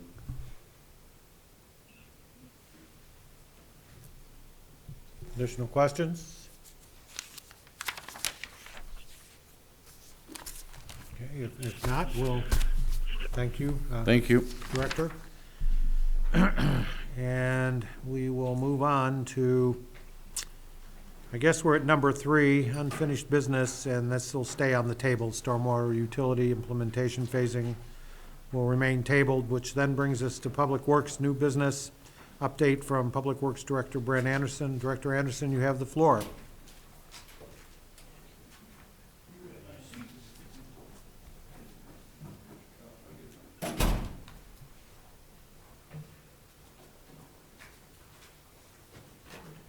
Thank you, Your Honor. Updates.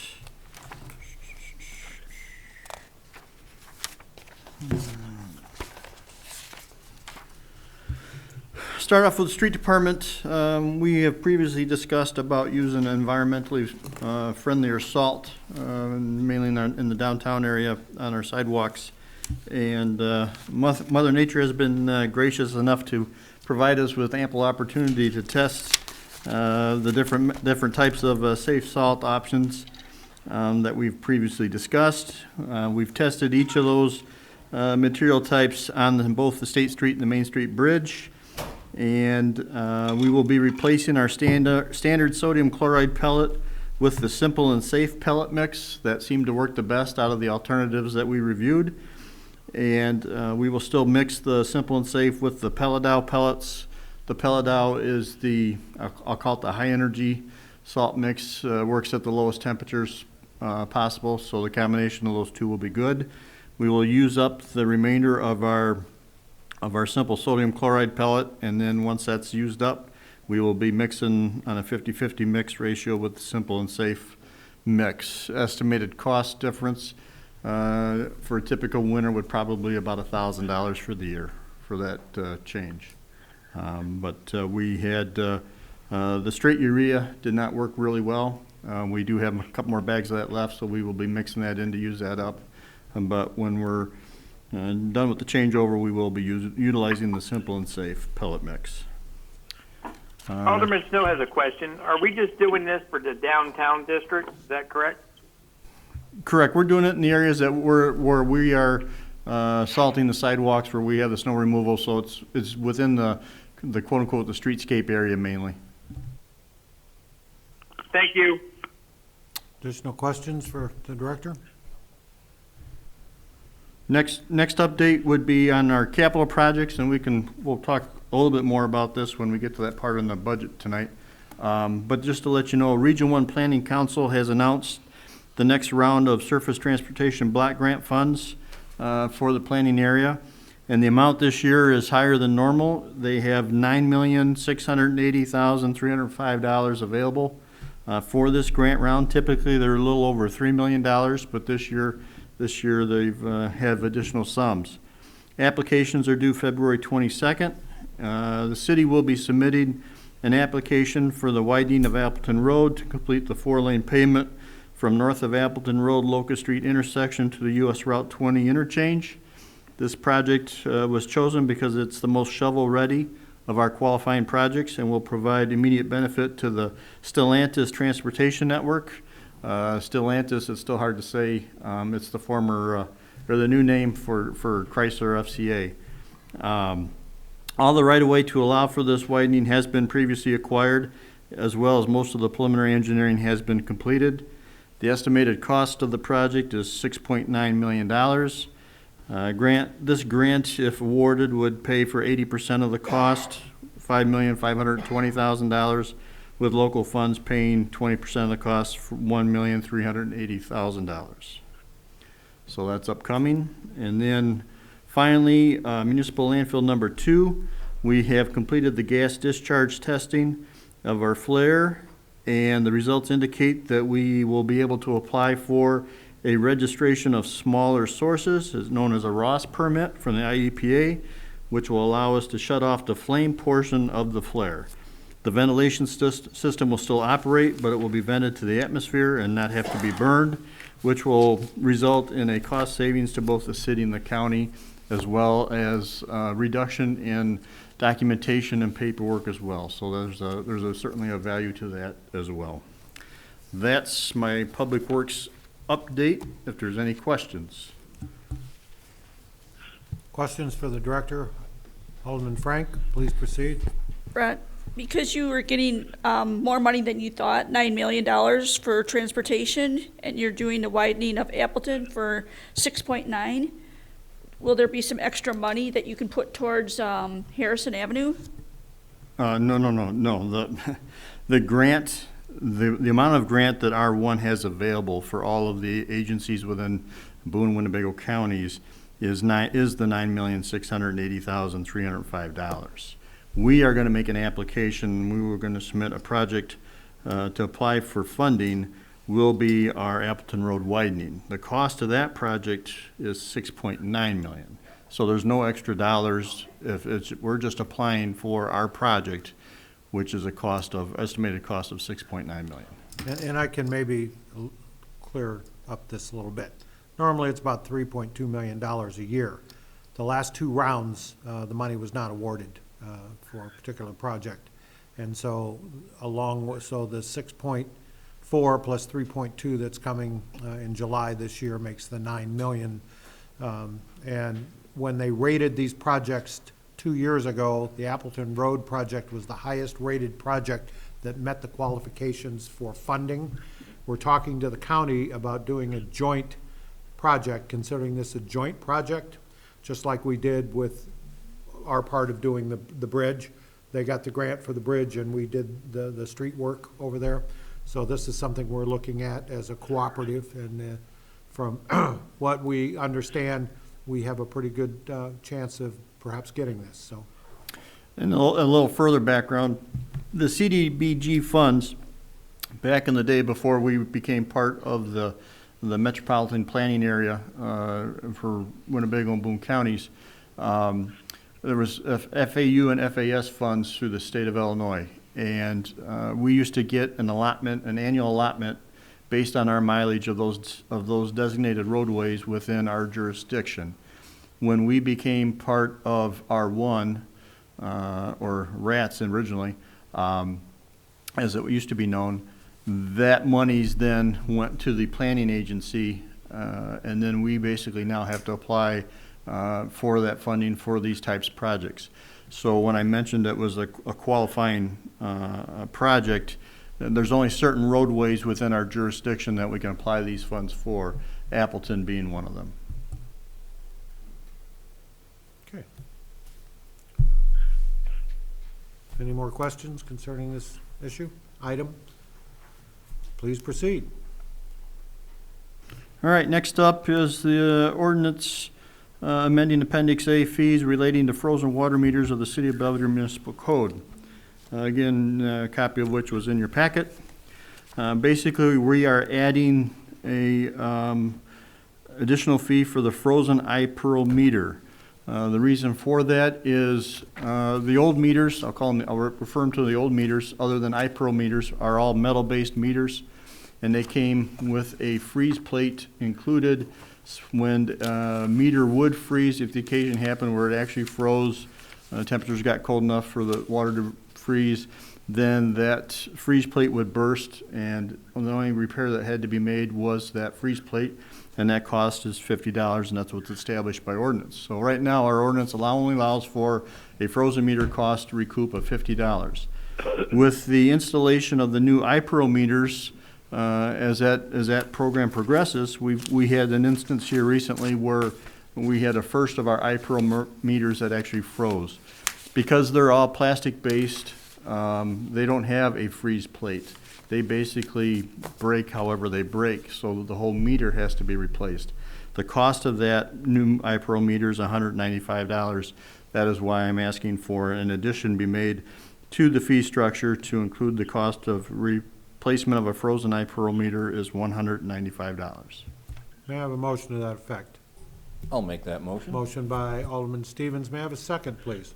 I'll second that. Second by Alderman Revelo. Questions, comments, further discussion? Alderman Frank, please proceed. Okay, Brent, so I don't understand this at all. So who would pay the $195? The citizens? Yes, what this happens is if something were happening in the house, if somebody turns the heat off without shutting the water off, is probably the biggest example of where this would happen or typically happen. But if the meter would be froze, would happen to freeze, then yes, the property owner would be responsible for that cost. Snow has a question. Alderman Snow, please proceed. So to follow up with Ms. Frank's question, so generally speaking, most of the meters that would have a freezing issue is usually due to, lack of another term, the maintenance issues from the homeowner and or business? Correct. You could make that attribution to the HVAC system in the building not performing as it should. Thank you. Additional questions or comments? Alderman Frank, you've got that smile on your face. I was just going to say, how often does this happen? Well, fortunately, not very often. As the case may be, we've had iPearl meters now for quite a while, and like I said, recently this is the first one where we've had a frozen iPearl meter. So typically it doesn't happen too often, but as I said, right now there's nothing in the code that allows me to recover that cost for that frozen iPearl meter. Alderman Porter, please proceed. So this is the part of the meter that's inside the house then, correct? Yes, the meter, we're talking about the meter itself inside the house as opposed to the outside reader, correct. Additional questions or comments concerning the motion now on the floor? Hearing none, all those in favor of approval will, when your name is called, signify by saying aye. Those opposed, nay. Porter, Aye. Radcliffe,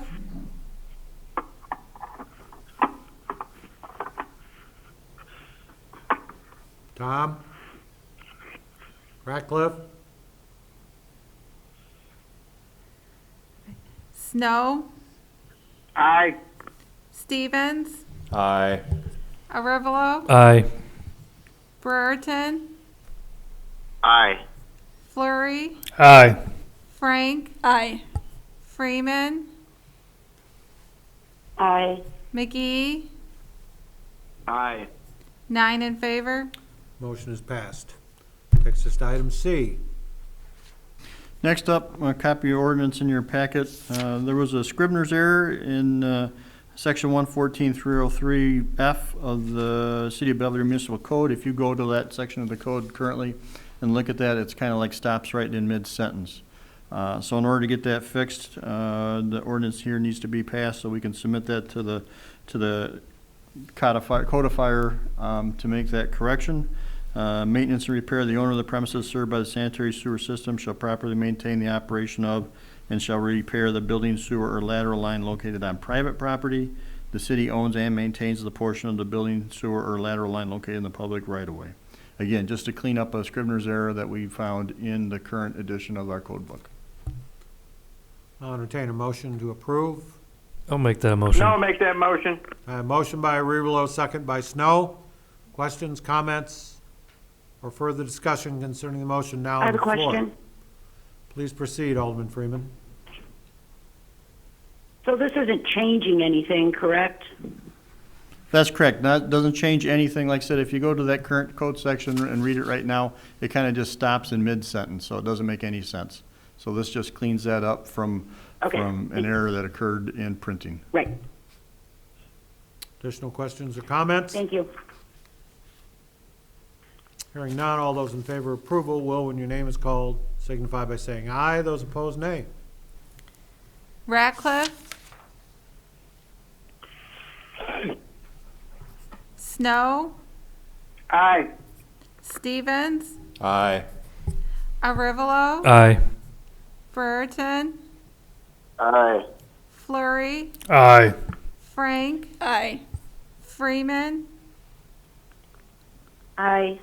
McGee, Aye. Porter, Aye. 10 in favor. Motion is approved unanimously. Takes us to item D. Item D is extension of the TRC Annual Services Agreement for landfill number 2. A copy of the memo in your packet, as well as the change order.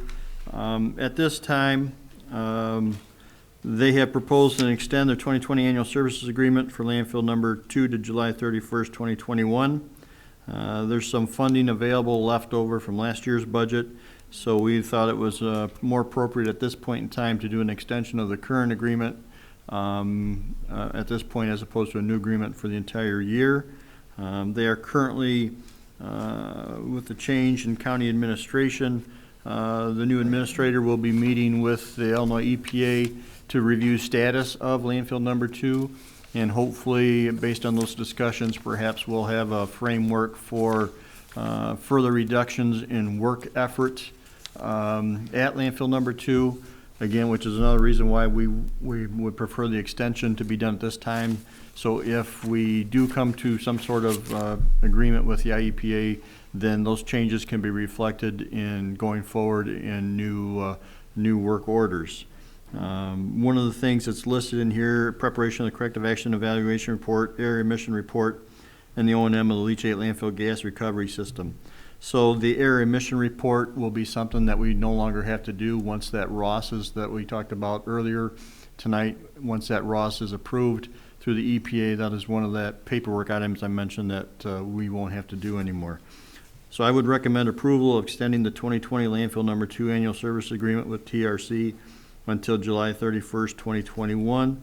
The work included in the proposed landfill budget, or this work is included in the proposed landfill budget, which is account number 015335-7900. May I have a motion to approve? I'll make that motion. Motion by Alderman Stevens, second by Alderman Porter. Questions or comments concerning the motion now on the floor? Alderman Frank, please proceed. I have a question. Brent, is this a 50-50? Yes, landfill number 2 is a shared cost between us and the county.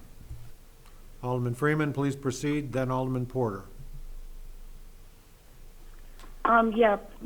So Brent, we used to do city-county committee meetings, and all these invoices.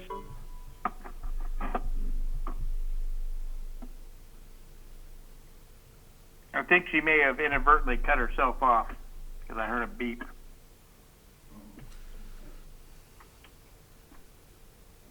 And while we're waiting for her to come back on, it sounds like a bunch of garbage to me.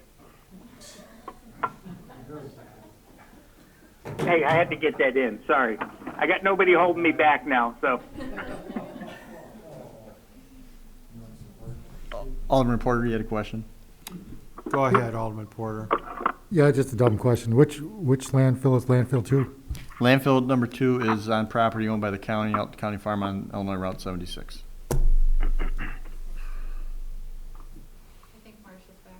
Marcia, are you back? I haven't heard a beep yet. Anybody else? Oh, There you it go. is. Marcia, is that you? Yes, I don't know what happened. Go ahead. My phone just went dead.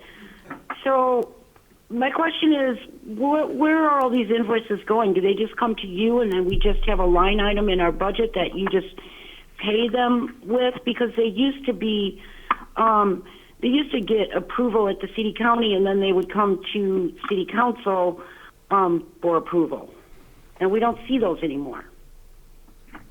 That's correct. So when you get those invoices now to pay our 50% share, right now they can probably go through the county because I believe we get our, once that's approved, we send our share of money to the county, as I understand it.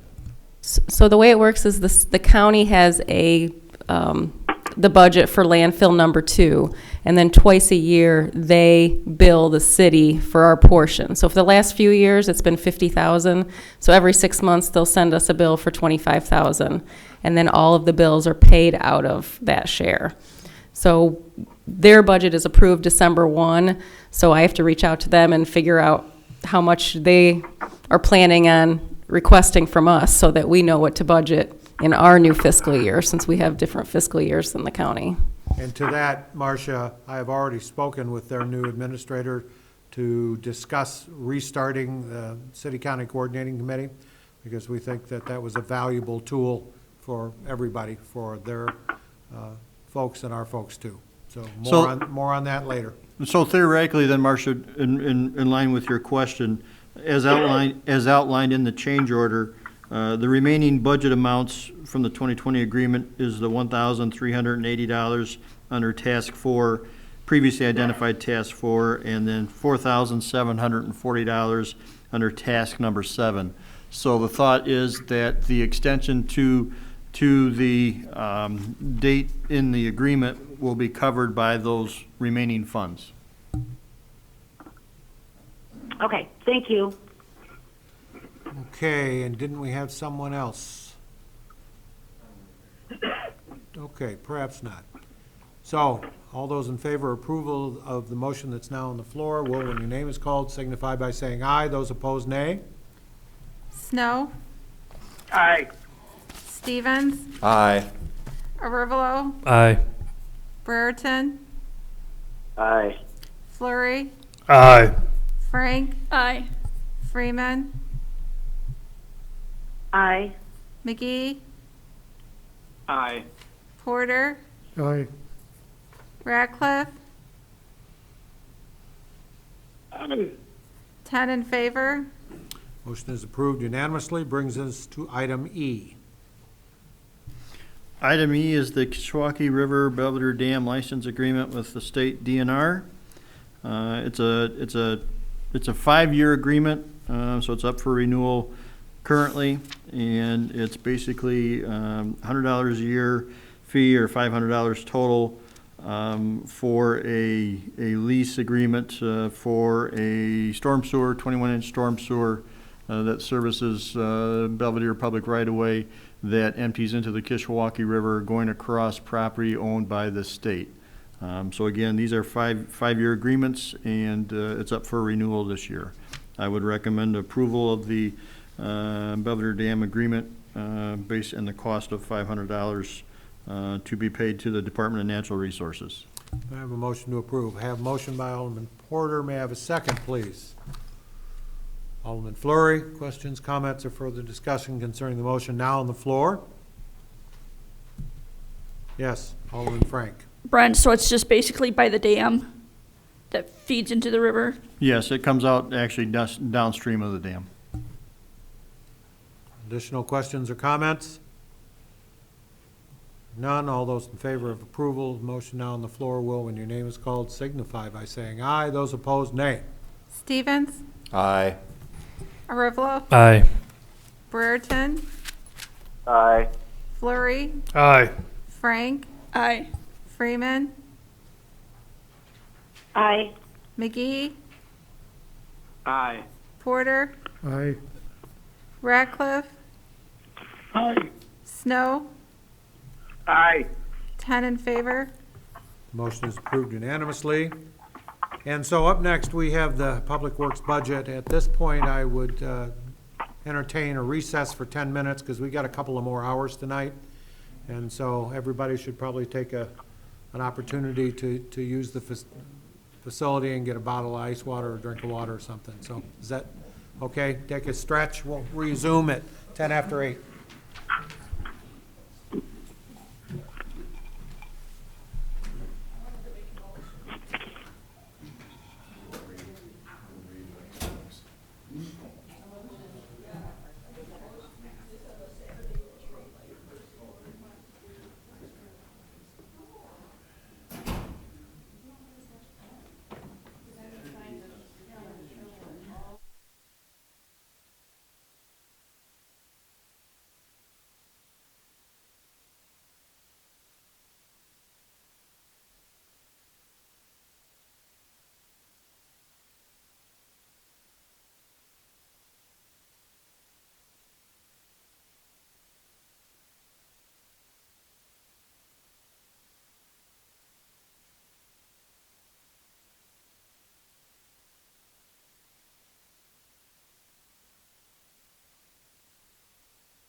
Big's all relative.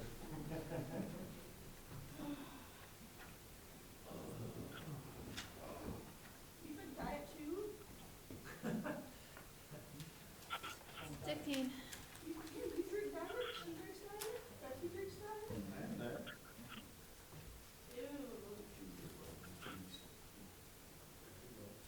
Somebody says, well, if you drink Dr. Pepper and it's diet, you won't taste the difference. I'm like, no, I need to just stop cold turkey. Here's my water.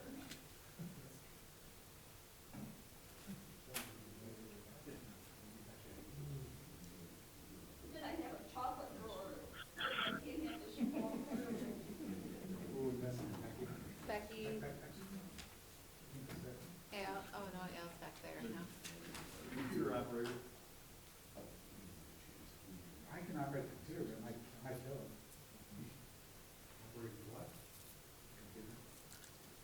Screen operator. If I accidentally delete the entire budget, that could be mad at me.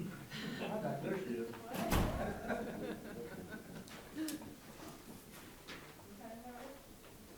Okay, we are now back in session, and Director Anderson will present the Public Works budget.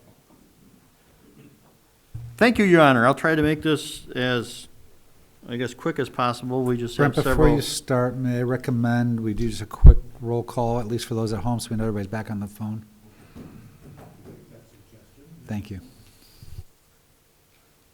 Great. Arivalo, Present. Brereton, Here. Flurry, Present. Frank, Present. Freeman, Here. McGee, Here. Porter, Here. Ratcliffe,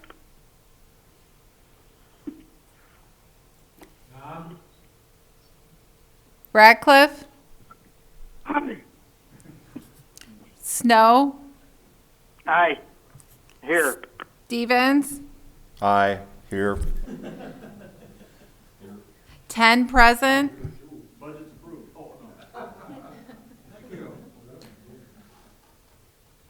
All right, our Public Works budget. Quick overview. Your Public Works Department is an $8.2 million enterprise that features 31 full-time employees to provide and maintain the highest quality infrastructure and services to meet the needs of the citizens of Belvedere. The budget does not include any proposed new employees for this fiscal year. As far as a little employment history, back in 1999, we had 32 full-time and 2 part-time employees. In 2006, we were up to 38 full-time employees. By 2011, we were down to 33 full-time employees. And like I said, currently the proposed budget includes 31. So we'll start with the Engineering Street Department.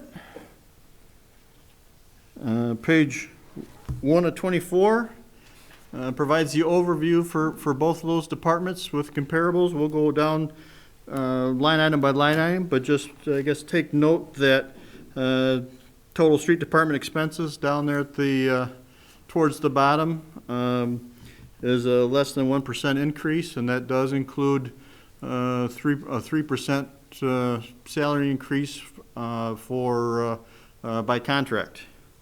And likewise, the street lighting department, it's a reduction of over 7%. Main reason for that, just talk about it quickly now, the street light repair line item has gone from 30,000 to 10,000.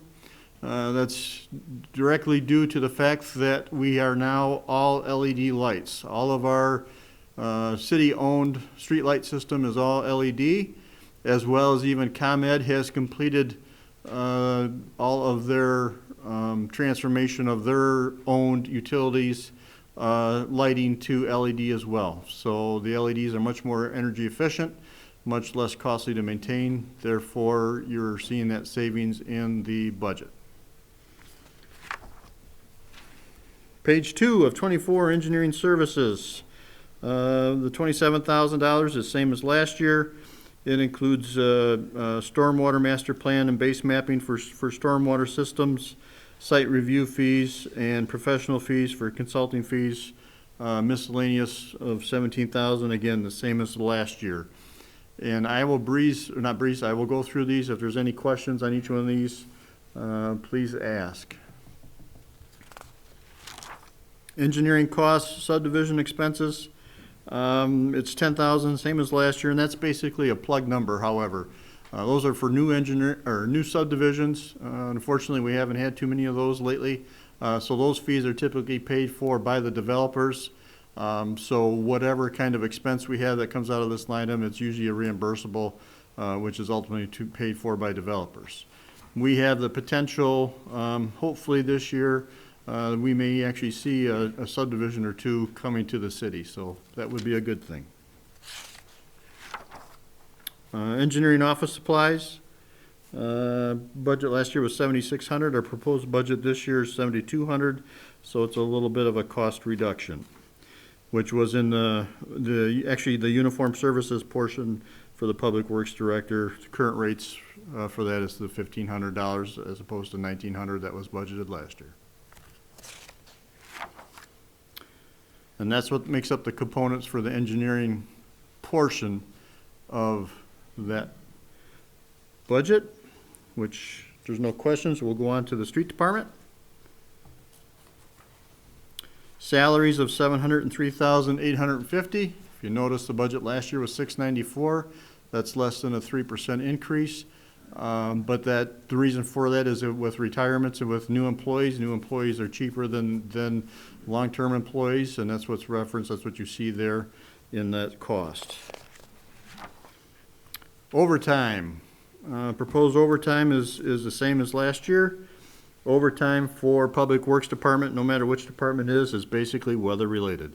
If we have a lot of storms, if we have in both snowstorms in the wintertime and thunderstorms or windstorms in the summertime, that's where we accrue most of our overtime work in as well. So again, those are the same as last year. Health insurance. That is what it is, and I basically have no control over that, although it's a fairly low increase this year compared to, as you see, the history of what the increases have been previously. Uniform allowance, page 8 of 24, same as last year. Brett. Okay, go ahead. I'm going to ask you, because I asked the police and fire this question about the uniform allowance. Do we reimburse once they pay and they bring you the receipt? No, we have uniform service, so service provider. For the clean. For the changing and stuff, so that's what that pays for.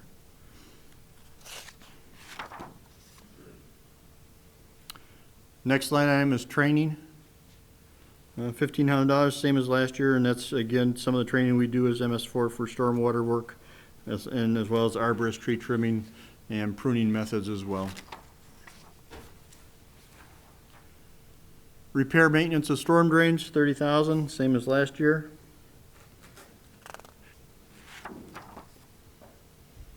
Street parking lot maintenance and materials, $97,500. Again, that's the same as last year. And you'll see some actuals there if you look at the previous history where they've exceeded it. There's always more that we can do if monies were available for work, and this is all the work that we do in-house, whether it's hot mix work, cold patching, grading work, street work, alley rehabs, all those things that we work and do in-house. Most of that cost comes from this. So when I see what our budget projections are and what monies are available, I will overexpend this line item and still not exceed our overall street department line item, but I will go over on this particular line item just to allow me to get more work that needs to be done. So again, the budget remains the same as what it was last year, $97,500. Page 12 of 24, repair, maintenance, sidewalks, curbs, gutter, again, $40,000 this year. You can see the breakdown there, the 50/50 sidewalk program, $10,000 for curb and gutter, and $10,000 for ADA sidewalk returns. Next, page 13 of 24, repair, maintenance of building. It's $10,000, same as last year. Repair and maintenance of equipment, again, 110,000, same as last year. Traffic signals, 30,000, same as last year.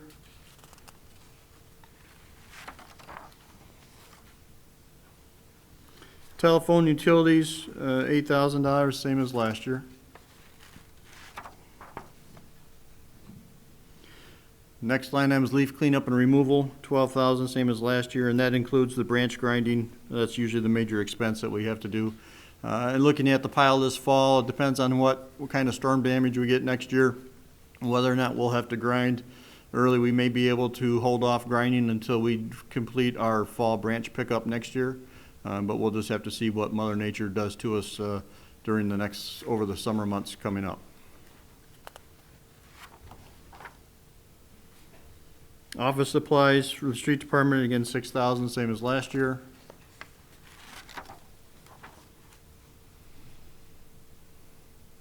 Gas and oil, 75,000, again, same as last year. Not for sure what the oil prices and gas prices are going to do upcoming, but 75,000, same as last year.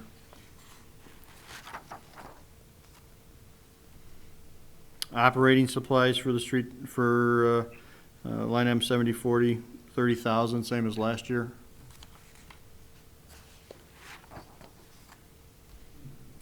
Miscellaneous expenses, $2,000, again, same as last year. And equipment, that's taken care of at the Capitol. Then we get into repairs, maintenance, streetlights, already touched on that, $10,000 this year. Street lighting, electricity, it's $230,000 this year.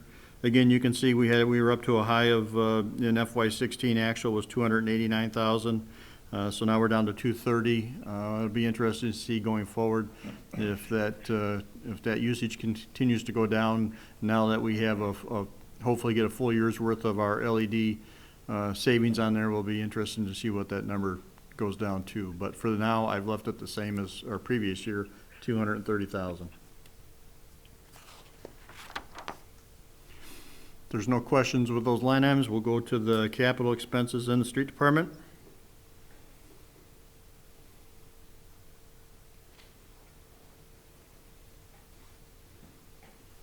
So up proposed for FY22 next budget is the replacement of our 88 Mack with a new utility truck, estimated cost of $155,000. You can see the other vehicles and equipment as well. It's in the program for the upcoming subsequent years. Brings us down to infrastructure needs. Parking lot 5 rehab, it's $70,000. I've got plugged in there for 2022. It's the point where it needs to be rehabbed, but again, that's a plug number. Will it happen this year? Not definite, but it is allowed for. Number 2 there is Logan Avenue improvements, the $2 million price tag, 2022.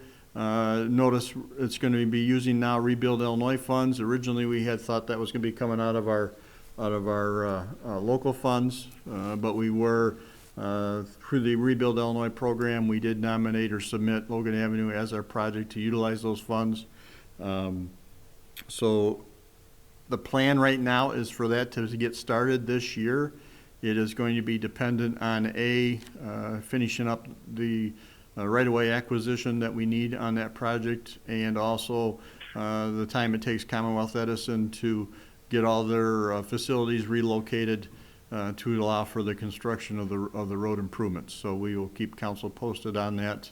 ComEd has got the plan in place now. It's just a matter of doing. When I say plan, they've determined which utilities need to be moved. Now they just have to get those engineering plans done and then get it programmed into their construction. The other projects on the list upcoming: West Harrison reconstruction, the Newburgh Road resurfacing, which again, Newburgh Road qualifies for use of STBG funds.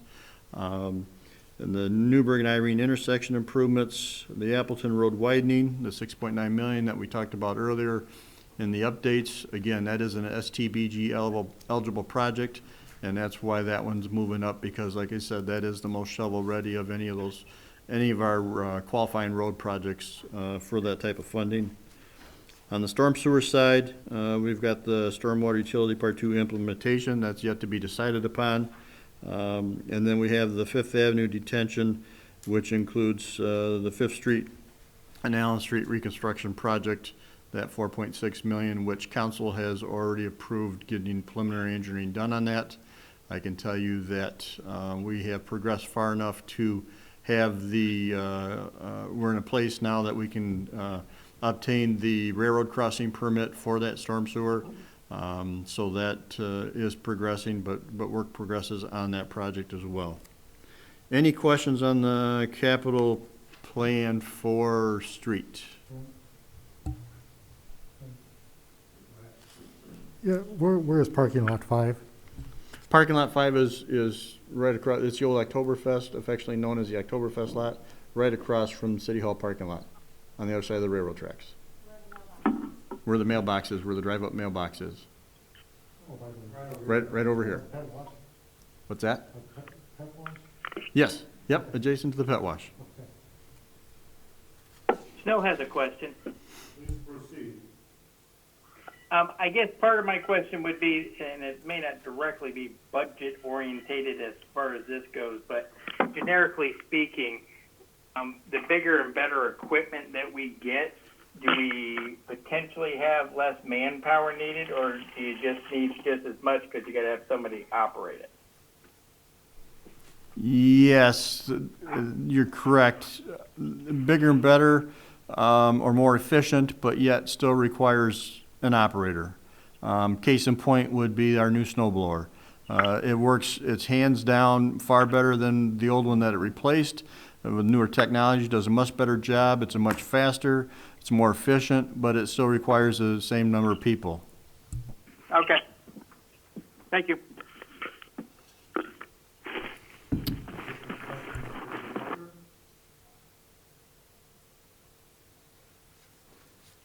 Okay, moving right along.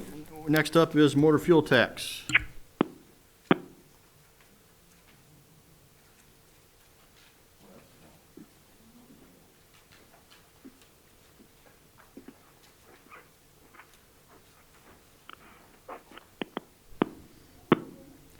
Okay, motor fuel tax. The good news is that in addition to our, what I'll call the normal regular state allotments, we are also seeing the additional, when the state raised the gas taxes, the localities, the local agencies received a portion of that. That's represented in your transportation tax under revenues. Okay. So your MFT budget is in the back of your budget book under other. There should be 2 pieces of paper back there. One is the special service areas, which Mr. Anderson is going to discuss, and the other page is your MFT. So way in the back. Well, I apologize. It's the next page of mine. Is everybody there now? Okay. So again, the revenues, 2 different revenue streams going to the same spot is the state allotment, $580,000 estimated, and the transportation tax of $406,000. And in addition, you'll see the Rebuild Illinois funds, $843,076. That Rebuild Illinois funds is over a 2-year period. So FY21, we received the first 2 installments of basically that $843,076, and we'll be receiving 2 more installments on the FY22 budget for the balance. So on expenditures, then you see for street maintenance, it's $160,000. That's basically our road salt that we buy for winter ice control. And that we participate in the joint state bid for purchase of salt, and that contract this year is our first year of the contract, and it was a lot less than our previous contract, so that's always good news. Contracted work is $1,100,000. The overlays, miscellaneous expenditures is 0. Of course, Rebuild Illinois projects, the Logan Avenue, $1,686,152 is Rebuild Illinois. The estimated price tag on that was $2 million, so the balance of that money will come out of line 6,000, the contract work. If you go down to the bottom of the handout there, you'll see the totals represented there. We're going to do $750,000 of overlays, $35,000 of pavement striping on those new overlays, and the total expenditure of MFT funds, including both our local MFT fund as well as the Rebuild Illinois money, is just slightly over $2 million on Logan Avenue. That is your proposed motor fuel tax expenditures for FY22. Any questions? Questions for the director? Yeah. Brent, what is the time frame for Logan Avenue? Would it be like a year to do? No, hopefully not. Hopefully the unknown right now is I don't have a firm commitment from Commonwealth Edison on how long it's going to take for their part. The road reconstruction work would probably be, I could see maybe 4 months worth of work. Their tops 3 to 4 probably on our part, depending on what ComEd does. Once I hear back or once I get that firmed up, then I'll be able to report back to council what the plan will be. And before we get started with that project, of course, we'll have to have meetings with all the adjoining property owners, give them a heads up what's going to happen. It's going to be reconstruction and what to expect during the summer when that work is being done. So we'll have meetings with the residents and go through that process before that project ever gets started. Next up then will be Special Service Area 2 and 3, which I believe is right next door to your MFTs in your budget books. And Alderman Brereton? Yes, Alderman Brereton, please proceed. Thank you. I apologize there for the interruption. Just quick question, Director Anderson. I don't know if I missed it. Is there a line item for scrap when we do the recycling? that's under miscellaneous revenues. It's included miscellaneous revenues. Yeah, I don't know if maybe we want to break that down so we can keep a little better track of it. I guess I'll refer to Becky because I don't see that. I just know that we maintain scrap bins at all of our facilities and we empty them when they get full, and then I don't really see it after that. So it's a breakdown in the revenues.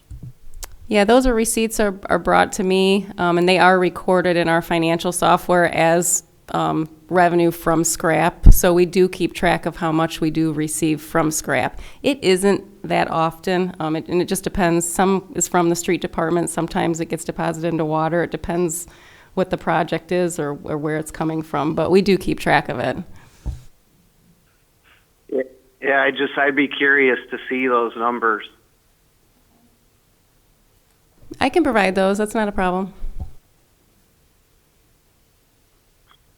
Thank you.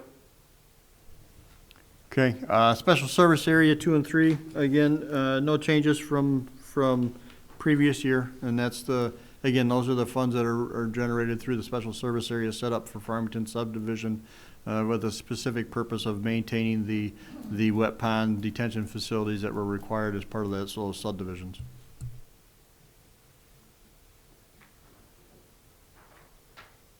No questions, we can move in. That's it for the general fund portions that I'm going to cover tonight. Which then brings us to water and sewer. We'll start with water. And we'll tie this in discussion with the last item on the agenda as far as the rate review portion, and we'll kind of go hand in hand in that discussion.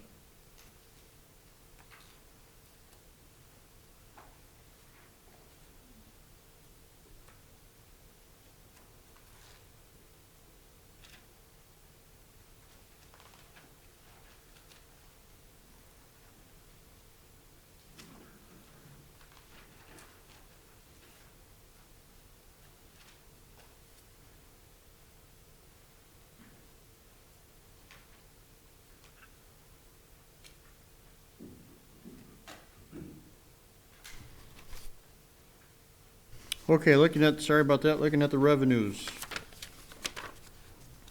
Broken down water consumption. And the total revenues estimated for this year would be $2,116,431. That's about a 2.5% decrease over the previous year. There was an email that was sent out to everybody today, a graph that I had put together, which kind of illustrates what's been happening with our water. That shows the water flows, water pumpages that we've had, basically from 2001 to present. And you can see there, it's pretty obvious the decline in water usage for the city. Overall, it's from an environmental standpoint, that's not a bad thing. There's been a lot of focus put on saving the resource. So just based on that graph, it looks like everybody's doing a really good job of doing just that. On the other side of the coin, though, however, if you are in the business of selling water and the revenue you have to maintain the system is from the sale of water, that's not necessarily the best of news that water consumption goes down. And keep in mind, too, that this began in 2001, and in fact, if you go back even further to the 80s, our pumpages have basically even decreased from that point in time also. So even though we've doubled the population of the city of Belvedere, we're using probably less water at this time as to, when we were there before that population increase took place. That's how much of a result has happened through those, again, water conservation practices. Hey, Brent, this is Alderman Snow. Does that mean that we're less likely to have to need new wells, or it lightens the load on needing new wells? Well, case in point, yes. And so since I've been with the city of Belvedere for 36 years now, we have put in one new well, which was twofold. It was to replace the former well number 6 that had issues with it as far as water quality issues in its location, and we replaced that with new well number 10. And new well number 10 was put in to increase capacity. So that was twofold. We doubled the capacity of what well 6 used to produce.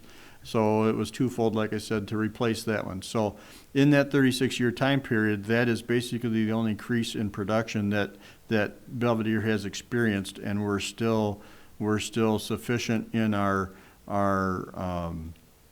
water capabilities as far as providing water. Now, on the other side, one of the offshoots of that is we're having a more difficult time in keeping our wells active and keeping them clean, if you will, through operation. As we know, as we find out with what we're currently going through with well number 4 and well number 5, inactivity in an existing well is not a good thing, because things can start to grow and happen if you don't utilize it. So it's always a constant effort on our part to make sure that all of our wells are being exercised the appropriate amount of time so that they all keep fresh and ready to go, because you never know when you're going to need to have that increased fire flow. Whenever that occasion may happen, you need to have that capacity available to utilize. So again, if you go to page 2 of 8, you can kind of see the breakdown, what's all included in the consumption numbers as far as the water rate, the $1.57, the sprinkler accounts, the billing rates, and so forth for the different accounts and the factories. That comes where I come up with that number. Deposits on agreement, this money actually comes into, it goes actually into connection fees is where that actually ends up in the line items. Meters sold, that's the revenue from the meter maintenance fee that has been established. That basically will allow us to have the funds available to replace meters as they become obsolete and need to be replaced. Other services, it's $5,000 this year, a little bit less last year. more reflective of what we've seen the year previous, as well as interest component, and the miscellaneous revenues was 0, as well as the operating transfers in.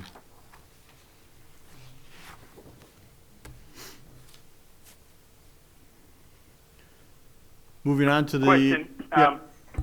This is Alderman. So when we have a new Chrysler supplier come in or whatever, like is it Mega or MAGA, what happens to the water usage then? Does it significantly increase, or commercial just people not flushing the toilets at home? Now they're flushing the toilets at the business, and that's where most of the water usage occurs. I guess it really all depends on the type of facility and what that water usage is for that type of facility. You know, if you get a canning company, coming in like we used to have, General Mills used to be before they've switched to frozen foods, that would be a high water user. Car washers is a good example. You know, that's a pretty good user of water. And we have 2 of those new ones being proposed, so that's good news for us. Hopefully they bring in new business and they just don't rearrange the customers from the existing businesses, and so they all utilize. So hopefully that provides additional revenue. But it really all depends on the manufacturing process, what they make, how they make it, and what they need to use water for.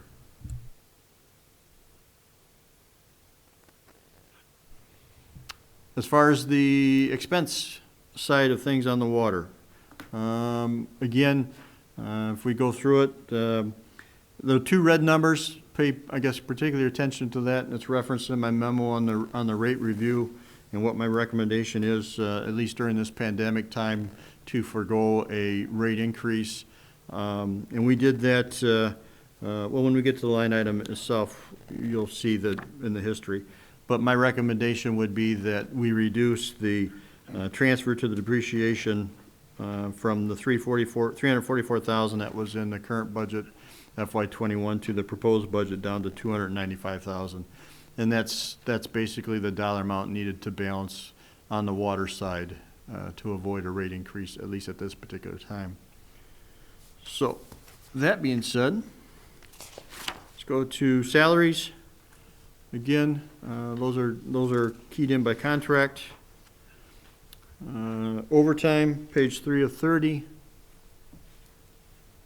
It's $35,000, again, same as last year. The FICA on the water and the IMRF, that's tied in with your salaries. Health insurance. Health insurance is, again, I don't have any control over that.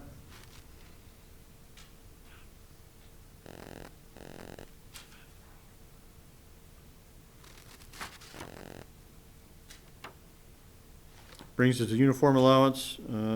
Uniform allowance, FY22, it's, well, there's going to be a misprint because it says 11,700, 11,600 up there in the bid. So I'm going to go with the 11,700 at this point, but we'll get that cleaned up in the final version. Same as last year. Or anyway, it's 1,000 less than last year. I'm sorry. Next page, page 8 of 30, repairs and maintenance of infrastructure. Again, there's little workouts there for the same as last year, 74,000. Just the different pieces of equipment that we need to be able to maintain the system on the water side. Page 9 of 30, 16,000. It's a little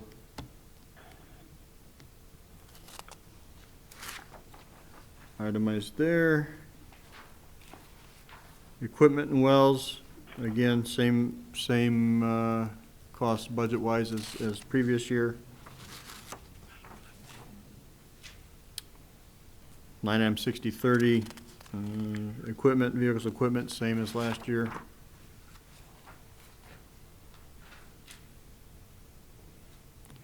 Contractors, I did back that off, 5,000 from last year.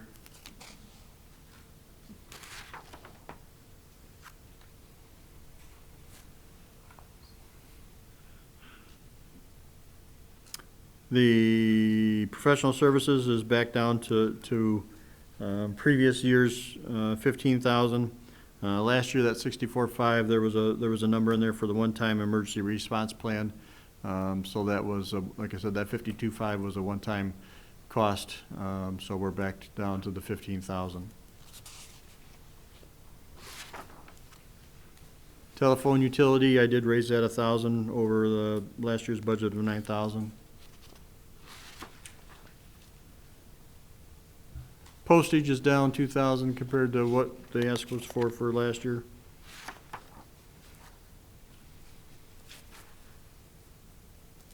Utilities on the well side stays the same, 250,000 again this year, same as last year.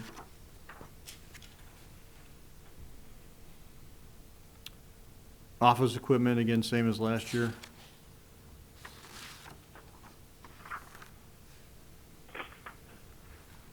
Liability insurance, that's pretty remarkable, actually, that we actually got a reduction there to 111,000, so that's a little bit of good news for us.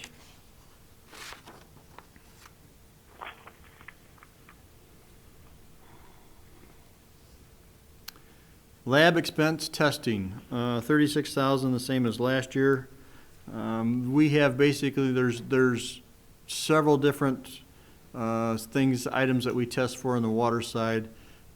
Some we have to do every year, some we have to do every 2 years, and then every 3 years there's a larger amount of testing that has to be done. So it kind of rotates, but for budget purposes, I'm keeping the same instead of switching them to try to keep following which one is which for which year.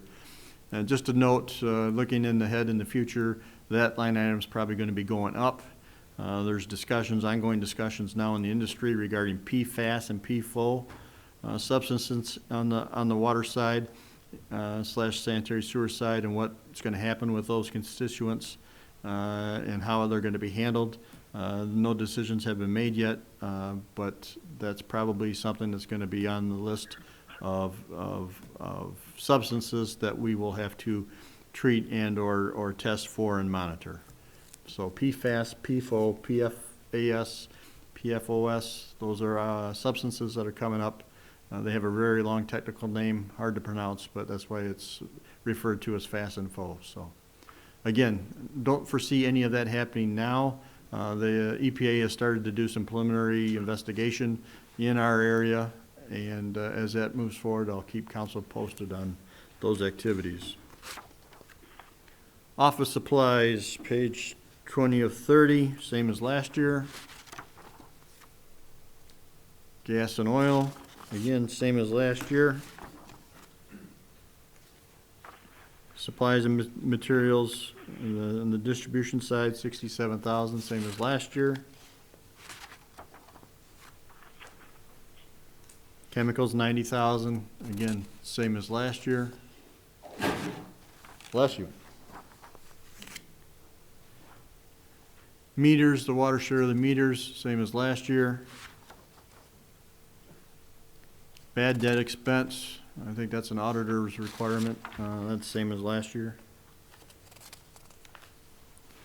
And the miscellaneous expenditures has been reduced down to 5,000 reduction. New equipment is included in the capital. Transfer out of 0.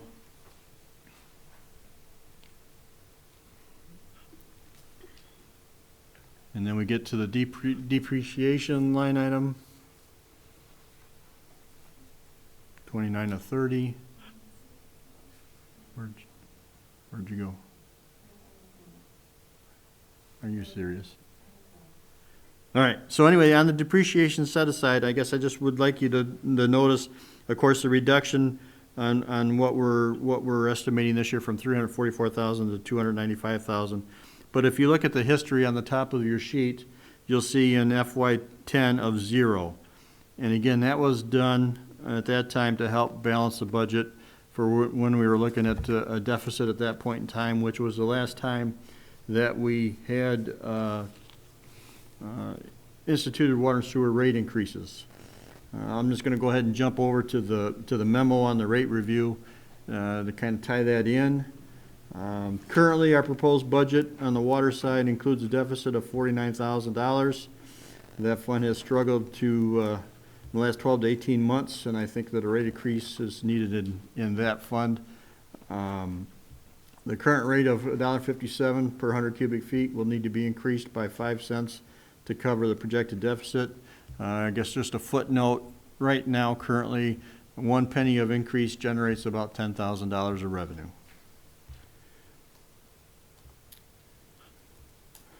Of course, now is probably not there's no good time for a rate increase, but now is probably not, especially during the pandemic. So my recommendation to balance the 22 budget would be, like I said, to reduce the depreciation set aside. I don't want to do that any more than I have to, because that's the money that we transfer to what I like to call from the checking account to the savings account, which lets us to help us pay the big ticket items when we have well rehabs that we have to do, well repairs that we have to do. Those items that come along to replace the equipment and stuff, that's how we fund it, is by that monthly transfer of funds to depreciation. So I would suggest, because we're talking 5 cents on the water, my recommendation that come May 1st of 2022, a year prior to next year's budget, that we do that increase for on the water side. Out of curiosity. Go ahead.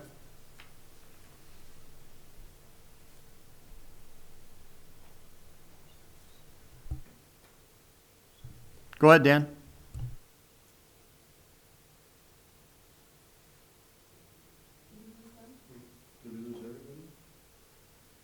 Anybody on the phone?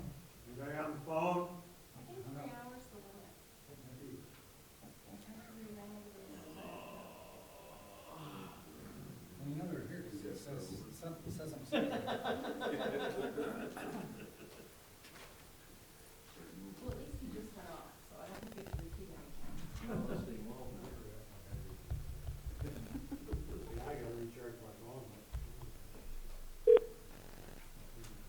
Welcome, and thank you for choosing free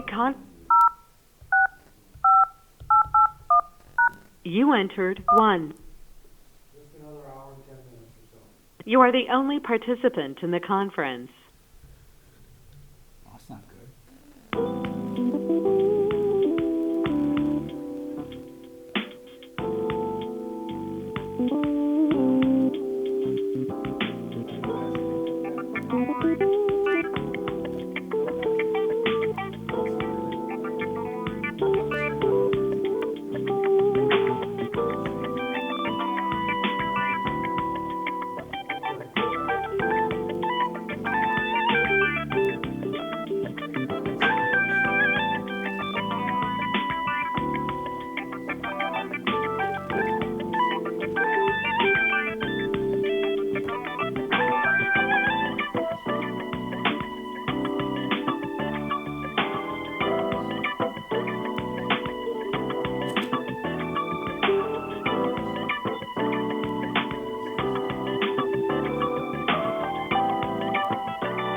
You entered access code 1065881.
You entered access code 1065881.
You entered access code 10658881.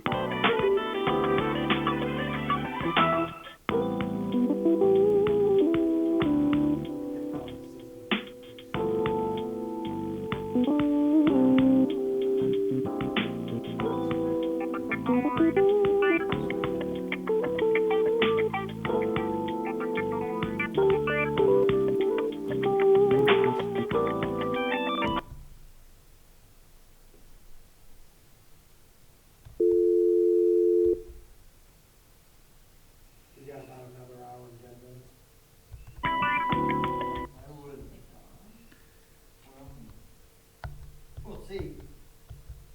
Sewer's got 44 pages, so it shouldn't take as long as, so far, we should be over the hump. 2/3 done about.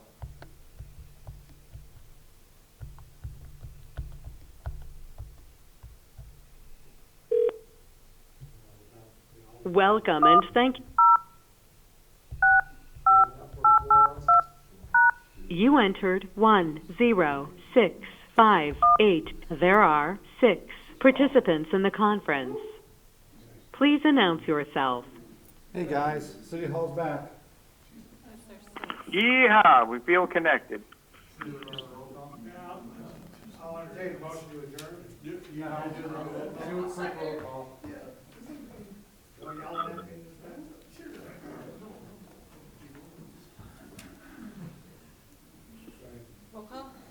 Roll call.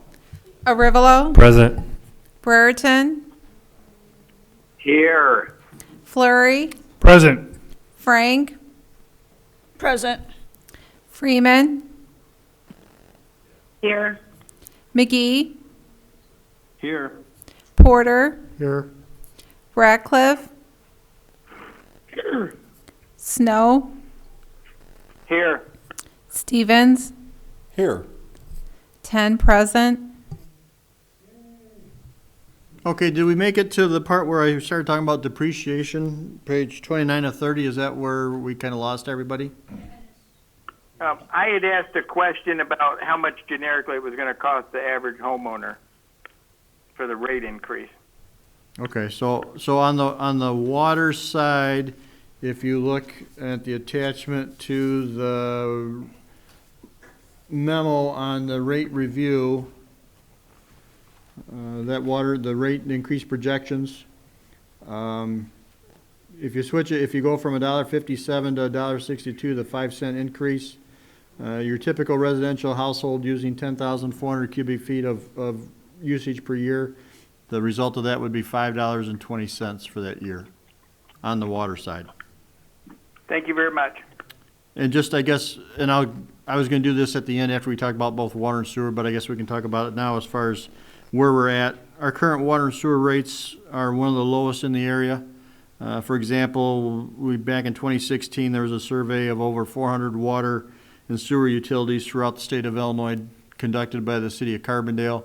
They typically do those every 5 years, so we're probably coming up with another one this year to do that. But at that point in time, they had the average cost for 1 month of water usage, sewer usage, using 6,000 gallons of water as their quantity, and that average cost over those 400 utilities was $65.64 for water and sewer.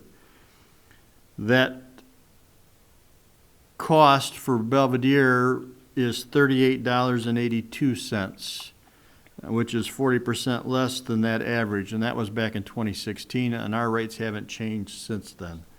So I think on the positive side, our existing rate structure is very attractive to both residential and industrial customers. Again, as I mentioned before, with that graph that we had, our water consumption continues to decline as a direct result of the water conservation measures continue to improve. Our last rate increase on the water side was 9 cents per 100 cubic feet, and that was passed on December 6th of 2010, ordinance number 86H, which brought us to our current charge of $1.57 per 100 cubic foot. In that same time period, basically, the consumer price index has increased at 19%, as well as the construction cost index has risen 29%, two factors, economic factors that we utilize when we do our budgeting processes. So the construction cost index has risen 29% in that same time period. And again, back in 2010, when we were, 2009, when we were contemplating the rate increases, the water deficit projected back then was $275,360. So again, that's what we're looking at on the water side. And that's, next would be the bond payment set aside is 0 on the water at the moment. Which brings us then to our capital expense schedule.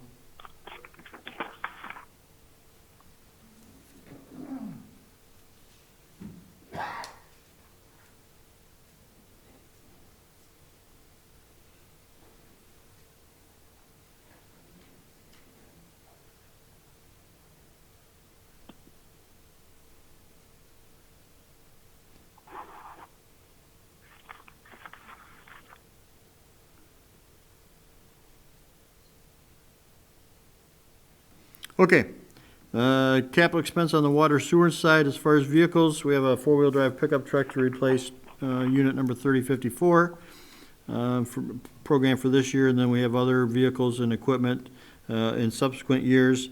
As far as the infrastructure needs, going down to the bottom, we've got the for 2022 we have the well 6 tank repairs of $60,000, well 3 rehab plugged in for 23. And then, again, the storage building Appleton, which remains out there, that will only be required once, if and when something happens with the Leith buildings, the Leith property where we currently store all of our excess equipment is currently housed there. All of Public Works' excess equipment is all stored at the Leith property. Now, I don't have in there well number. I can give you a quick update too on the Southwest Tower, finishing the outside work on that, the painting work on that. That will be going out to bid here shortly, and bids will be opened in March and brought back to council for review and approval. But that was included in your current fiscal budget. So next year we're moving on to the recommended repairs to the well number 6 tank. Any questions on capital expenses on the water side? No, but I have a couple questions on your water budget. Go ahead. I want to go back to page 8, where you budget $74,000 for repairs, maintenance, infrastructure for the water mains, valves, and hydrants. And my question is, for the last 3 years, I don't know what our actual was for 21, but for 18, 19, 20, we've been in triple digits. So is the low number of 74 because we have begun and are finishing up replacing our old and obsolete infrastructures, or is that number realistic? Again, that is kind of a, yes, the more investments we make over time, the less investment we have going forward to replace those items. Again, with the water and sewer, depending on how the budget's going, where it's at, if there's room available, I can overexpend certain line items. But this one in particular, it could be just a result of if we have more issues than not, then that's what happens.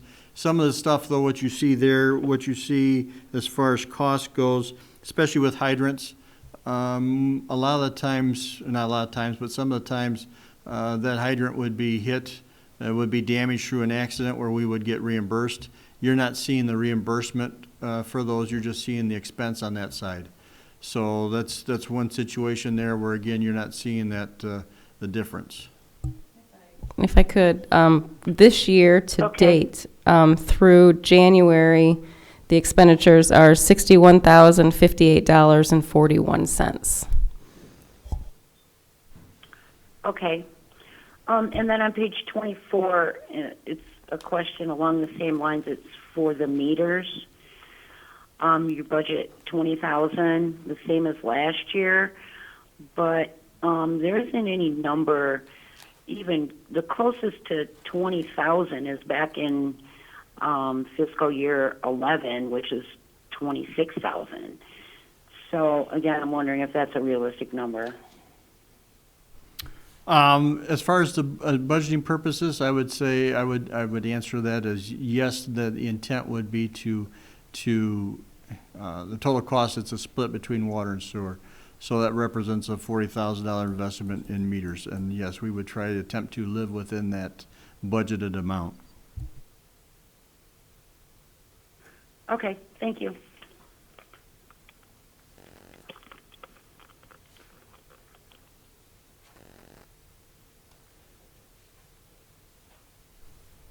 Okay, if that's it on the water, we'll go to sewer.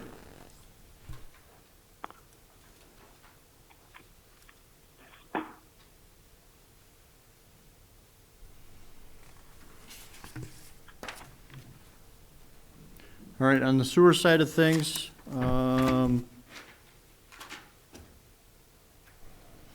again, we'll look at page 107 on the revenues. And the projected revenues on the sewer side is 8.42%. Again, we'll show positive cash flow, but the result of that positive cash flow, you'll see when we get there, is again the reduction in the depreciation transfer to the balance that budget. So again, on the sewer side, our last rate increase was 9 cents per 100 cubic foot, and that was passed on April 4th of 2011 by Ordinance 105H, and that brought us to our current rate of $2.46 per 100 cubic feet. At that point in time, when we were looking at the rate increases, again, the projected deficit in 2009 on the sewer was $435,125, and our projected deficit for proposed FY22 is $255,000. So again, less water means less sewer, but you're seeing a estimated further reduction in addition to what you saw on the water for the sewer revenues. If you look at page 2 of 7, it basically summarizes those revenues. And if you pay attention to the third item, Dean's, what is now known as Belvedere Ice Cream, Chrysler, which is now known as, is it Stellantis? I have a, remember that, so BOD suspended salads, that's in our pre-treatment program. Through our that's those surcharges at the wastewater treatment plant. Those charges have typically ranged anywhere from $900,000 to $1.1 million in the recent past, but we're proposing or showing a reduction there. Again, Belvedere Ice Cream, Camcar, Franklin Wire, and Stellantis are current permitted industrial users. BioVantage used to contribute to that amount, but they no longer discharge to the wastewater treatment plant. Belvedere Ice Cream is our largest generator of those surcharges, being a food processor, and those surcharges are projecting less due to improvements in their manufacturing processes and updates to our pre-treatment program. Thereby, again, I'm showing estimated revenue there of $881,000, and that's what's coming up with that reduced amount on the sewer consumption. Meters sold, 93,000. There's a correction to be made on page 5 of 7, other services. We have been seeing a uptick in fees collected from septic dumps at the wastewater treatment plant. We hope that continues. So the numbers there are supposed to be $5,000 for your turn-on fees and NSF checks, and $46,000 for septic dumps for your total of $51,000. So I was checking, and I don't remember what the specific number was, but I was checking to see how we were doing this year, and we are projecting ahead of schedule for septic dumps again this year. So they tend to be increasing, which is additional revenue for us, which is good news. Miscellaneous revenues is zero. Operating transfers in is zero, which is what we have then on the revenue side of the equation. Moving then to the expense side of the equation. Wastewater treatment plant, again, you have the overview, but I'll just go individually sheet by sheet. And again, if you have questions when we're on each of these sheets, please ask. Just jump in and ask as we go line by line item. So salary line item, page 2 of 44. Again, that is per contract. Overtime line item is $55,000, same as last year. Brent, Yes, go ahead. can I just make an observation for the people at home? So the sewer department income dropped by 8.42%, and you dropped your budget by 8.44%, with the savings pretty much coming from a projected drop in utilities and savings on a combination of contractual supply expenses and projected reductions in lab expenses, repair and maintenance for your buildings, gas and oil, and yeah, that's it. Yeah, yes, correct. And we'll, again, we're going to reflect as we go each line item. We'll reflect on what changes have been made, why those changes have been made. But again, our primary change or balancing act, if you will, to forego a rate increase at this particular time would be the reduction in the contribution to the depreciation fund. And we'll get to that again when we get to that specific page. Page 3 of 44, overtime. Overtime is 55,000, which is what the same as number that we used last year. And again, overtime for the wastewater treatment plant is completely dependent on the weather. As you know, we land apply as much of our sludge as possible for discharge. That's the cheapest, most efficient way, economical way for us to dispose of that material. And that land application we can only do in certain periods of the year on the agricultural farm fields when they're ready for acceptance, and then it's dependent on the weather and how dry it is. And so when the going's good, we need to go, and when we can't, we can't. So that's what drives basically the overtime on the sewer side, is those activities. Hey, Brent, you bring me to the land application, which I do have a question on. I've had at least one, if not two, county board members bring up the fact that, this land application stuff is bad news for the environment, particularly with the COVID, because it's carried in the feces. So I was just curious if anybody has any scoop on that, or if that's just blowing smoke, or is that for another day to talk? Well, again, the PFAS, PFO that I mentioned, brought up earlier, that's probably going to come into discussion with land application eventually. It does not now.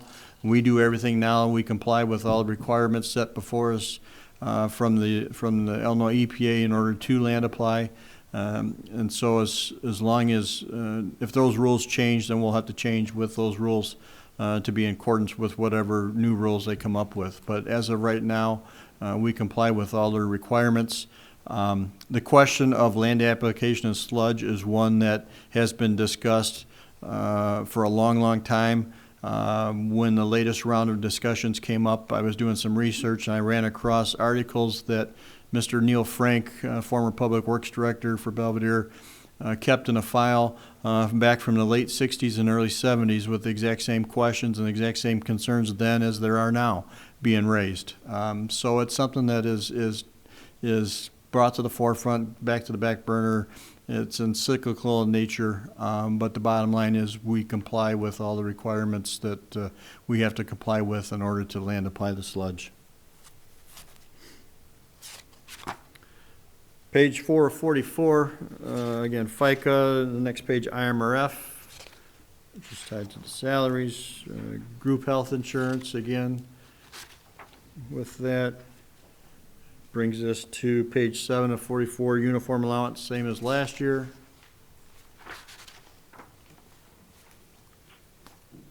Repairs and maintenance to lift stations, 20,000, same as last year. Repairs and maintenance to buildings, same as last year.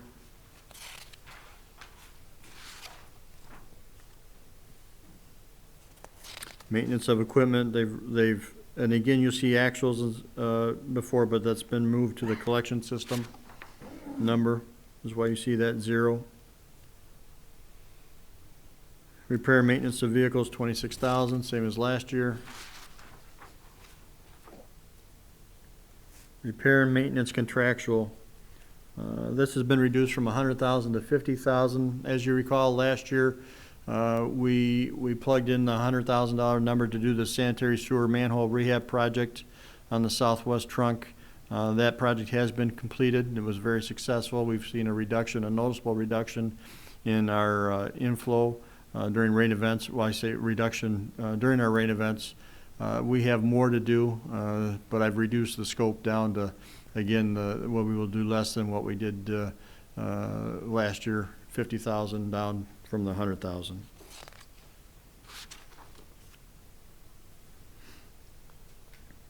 Other professional service, 73.5, that remains the same as last year. I'm sorry, that's increased. The other consulting professional, that did increase $5,000. We have some additional work that we have to be doing for our MPDS permit as well as our pretreatment program permit. So I did plug in an extra $5,000 for further assistance with those activities at the wastewater treatment plant. Brings us to page 14 of 44. It's a brand new line item titled NARP Watershed with a $30,000 budget amount. NARP is the Nutrient Assessment Reduction Plan. It's a long-term, part of that plan is long-term monitoring of the Kishwaukee River as part of our MPDS wastewater treatment plant discharge permit. It is actually special condition number 21 in our discharge permit, when we must develop or be a part of a watershed group that develops a nutrient assessment reduction plan by December 31st of 2023. The Rock River Watershed Group has been established to complete the NARP, of which we are a member of. The cost to develop and maintain the NARP will be spread over all members of the group based on the number of sewer connections in each entity. The plug number that I'm using now is 30,000. We are currently have a request for interest from consultants to assist the watershed group with the development of the NARP of the plan. Once we have that information back, we'll have a better handle on what our costs are. I have received the first invoice from the watershed in the amount of $5,000. So I'll be bringing that to the next committee meeting for approval. And then again, like I said, once we have the consultant on board, we will have a much better handle of what our costs are going to be and how that cost breakdown is going to be to what that impact is on us. I'm hoping it's going to be less than the 30,000, but again, that is the budget number that I have included in the current proposed budget. Next, page 15, telephone, 11,000, same as last year. Postage, again, $1,000 less than last year. Utilities, which has come down quite a bit. As you can see over time, we've really reduced our utility work down, utility consumption down. We are continuing, we're into the third year of the STEM program through ComEd, and that has been proven quite successful for us, and we continue to make further improvements when we do our next IEPA loan program. We should see some benefits of having new, more efficient, updated equipment online. We should see a further reduction in cost, which is why the budget for this year is $200,000, which is $10,000 less than last year. Next, page 18 of 44, $6,000, same as last year for office equipment rental and maintenance. Liability insurance, it's a little reduction there. It's always good. Next line item, 2044 lab expense. Lab expense was down $10,000. As part of our review procedures, when we had a new operator take over down at the wastewater treatment plant, we've been going through things, making sure that we're up to date and with all of our reporting methods and procedures. And we reviewed all of our sampling protocols, and one of the things that we arrived at was there was some sampling that we were doing on a more frequent basis that we could do less frequently. So you're seeing the results of that with a $10,000 reduction in our sampling lab expense line item. Sludge disposal, page 21 of 44. That's to take basically the grit and screenings that we can't put on the farm fields, agriculture products. We have to take that to the landfill, and that's the number we have to do that. And you can see over time that we've remained fairly consistent with what we have done, which again belies the fact that we have the same amount of flow coming into this treatment plant that we've had for probably the last. In fact, we got the same numbers now that we had back in 1982. I was looking at records back that far, and we're about the same as we are now that we were then. Office supplies, sheet 22 of 44, $1,000 additional over last year. Gas and oil, $25,000, which is $5,000 less than last year based on, as you can see, our history, what we've had for gas usage. Operating supplies, $20,000, same as last year. Chemicals, $45,000, and that's kind of reached the plateau. You can see there that we used to have what we used to budget in at the top of the sheet there, what we used to expend and what we're down to now. Again, efficiencies, processes, updates at the treatment plant has allowed us to reduce those costs, which is what's allowed us to forego rate increases until now. Again, meter costs there, $20,000 on the sewer side. Bad debt expense, reduce that down to from $3,500 to $3,000, again based on recent years' averages. Miscellaneous expense, $2,000. It's a $3,000 reduction from previous. Again, during the COVID, a lot of the seminars and things, training that we used to do was all done at location, and now it's been switched over to go to Zoom or otherwise remotely, and I don't see that changing at least in the near future. So that's why there's that reduction in that line item. Transfer out will be $0. On the collection side then, we switch over for again the salaries. Overtime on the collection side, same as last year. FICA, IMRF, again, this goes with your the employees' group health insurance.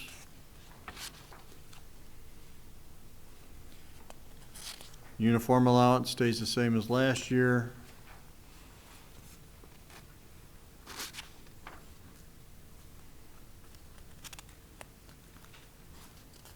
Repair and maintenance, I reduced that down to 35,000 for this year.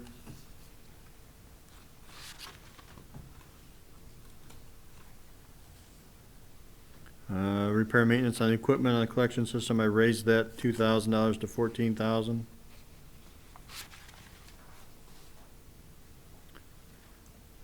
Vehicles, 20,000, same as last year. Office equipment and maintenance, $30,000, same as last year.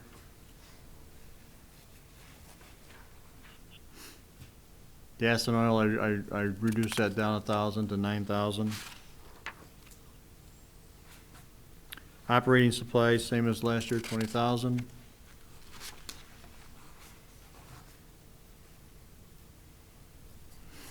Miscellaneous expenses, again, I reduced that down to 1,500 from 3,000. And again, if you look at the depreciation set aside, this is where we're balancing the budget, if you will, at this point in time of one-time reduction from $510,000 to $255,000, basically cutting it in half. If you look at, jumping over to the memo on the water and sewer rate review for the budget on the sewer side, my recommendation would be in the sewer department, the current rate of $2.46 would need to be increased by 26 cents to cover the projected deficit. On the sewer, the first step I would recommend to begin on January 1st of 2022, and the second step beginning May 1st of 2022. And if you look on the attached sheet of what those projections mean, what those changes mean, on the sewer side, the rate change with the first increase of 13 cents would be, the impact of that would be $13.52. Again, second proposed increase would be May 1st of 2022, another $13.52. Total increase for the year following the two-step increase would be then $27.04. And if you combine it together for both the water and sewer as proposed, it would be an increase of $32.24 per year, or $2.69 per month. Jumping back to the budget, 4444 bond payment set aside. Currently, right now, it's $123,000 is our annual payment for our current EPA loan. Which brings us to the capital on the sewer side.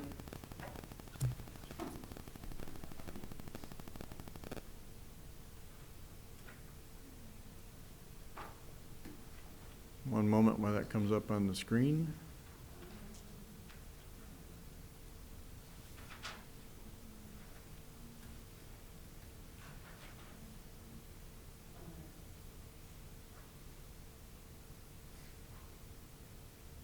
Okay, so again, we've got a four-wheel drive pickup for the wastewater treatment plant to replace our 2000 GMC.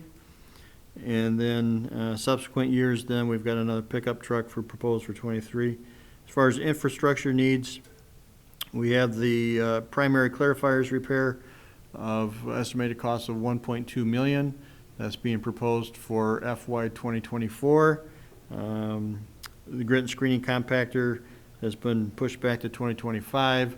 Again, with the storage building at Appleton, that's a plug number for whenever something were to happen, if it happens with the Leith building. On the primary clarifiers repair, our current infrastructure there has been in place for a long time, even longer. That's parts of it. It's even longer than our 84 improvements. So some of it dates back prior to that even. So I'm hoping I can get them to last till 2024, but that's how it looks like it's projecting out to be done. As far as an update on current fiscal year budget and our EPA loan project, which is referenced in the memo, going back, and sorry to jump back and forth, but going back to the water sewer rate review, those rates that we just talked about, increases, does not include the rate increase that's going to be required to guarantee repayment of the IEPA wastewater facilities loan project. Based on the low bid for that project of $3,740,000, the sewer rate's going to increase, will range from 19 cents to 24 cents. The actual rate increase will be determined once that project is completed, which is scheduled for the fall of 2022. As of right now, we are still waiting for the loan offer from the state. I have been told that it's forthcoming. It's going through signatures. Our current bids that we opened a while back, they are good through the month of February. We may have to get an extension on those bids from the contractor. We don't foresee a problem with that, but we may have to. It all depends on how soon the state will get us the loan offer. It looks like the proposed rate on the loan is going to be lower than we originally anticipated. That's good news.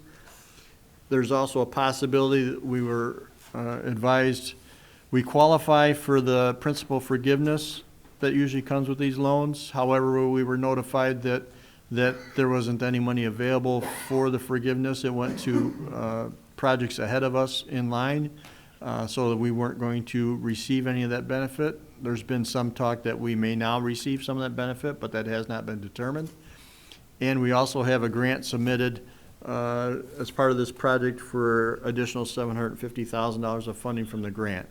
So depending on answers to those remaining questions, we'll have a direct result on what actual rate increases needed, what our final cost is that will be needed to be covered by the IEPA loan. Any questions? Snow has a couple questions. Nothing specifically about your budget, but just kind of the projections of, using money to pay for this and pay for that and the depreciation and all that.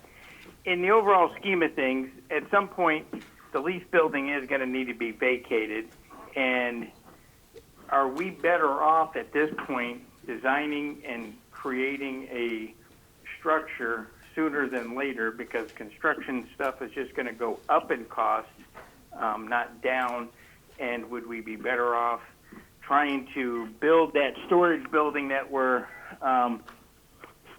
going to be in the need of sooner than later? And your guys did seem to construct a fairly nice building and everything. I didn't know if it's something that we could or should look at doing. And then my next question is, when we get our salt, is that by dump truck loads? No, we got our salt in semi. It comes on the semi-trailer truck. And can you, or would it be better, if we're having that, using that property by the railroad tracks, would it be of any use to have a spur and get it via railroad? I'm just speaking out loud since the railroad's there. So. Well, that would have to be looked at, and it kind of goes hand in hand with what the ultimate use of that property will be at the corner out there where we're talking about now. That was purchased with the anticipation of expanding our wastewater treatment plant. As you know, there's been ongoing discussions with some of our wastewater treatment discharge going to Rock River, the former Rock River Water Reclamation District, which is now known as Four Rivers Sanitary Authority. And so the cost so far, and I don't see that changing, is for the majority of sewer as Belvedere continues to expand, the majority of that expandable area is going to be tributary to the Four Rivers discharge as opposed to back to our treatment plant. So that will mean that either A, that puts expansion across the street from the existing facility farther down the line, or maybe we won't need as big a footprint as originally thought. If that pans out or holds true, then perhaps we could look at putting rail spur and doing other things that weren't originally anticipated on that property. But a rail spur and that activity would take probably quite a bit of space. Again, and we would have to look at the cost of creating that line and what the benefit is over time. Right. So so if you just in the back of your head just kind of keep that in mind, and again, should we be looking at possibly doing that sooner than later. And just throwing an example, if they'd have built the animal shelter out by the county, by Maple Crest, 10 years or 20 years ago, it wouldn't have cost nearly as much as it did. So, and again, I didn't know if it was stuff that your guys can build a shell of a building and all that over the course of time and create what you need sooner than later. Just tossing it out there, just to think about. Yes, and the anticipation would be when it does time to construct a facility, we would do as much of it in-house as we could do. We have built most of the buildings down at the street department and have been erected by ourselves in-house, and I think we would probably continue that again as much as possible just to keep our expenses down as low as possible. And again, maybe, because you guys keep mentioning the lease building, and that would be nice to be able to unload it, but at some point it's going to have to do something with it. So just speaking out loud, just want to know where we're headed and what kind of projections everybody's looking at. So it's not a last-minute scramble, and then we have to get a contractor to do it because it's going to be all giddy up and go. Any more questions? The plan initially, as discussed, the storage building anticipated that money would come from each of the departments, the fire department, police department, public works budgets, because it would serve all three of those departments. What were we talking, 240 feet by 60 feet? Was that what the original thought was? Brett, do you remember? Specifically, not off the top of my head, it would be sized accordingly. It could be done in phases. It could be expanded. It could be that way. It could be divided up internally by department. So I agree with you, Alderman Snow, that it's something that we need to have serious discussion about, as well as come to some kind of resolution about our relationship with the Four Rivers.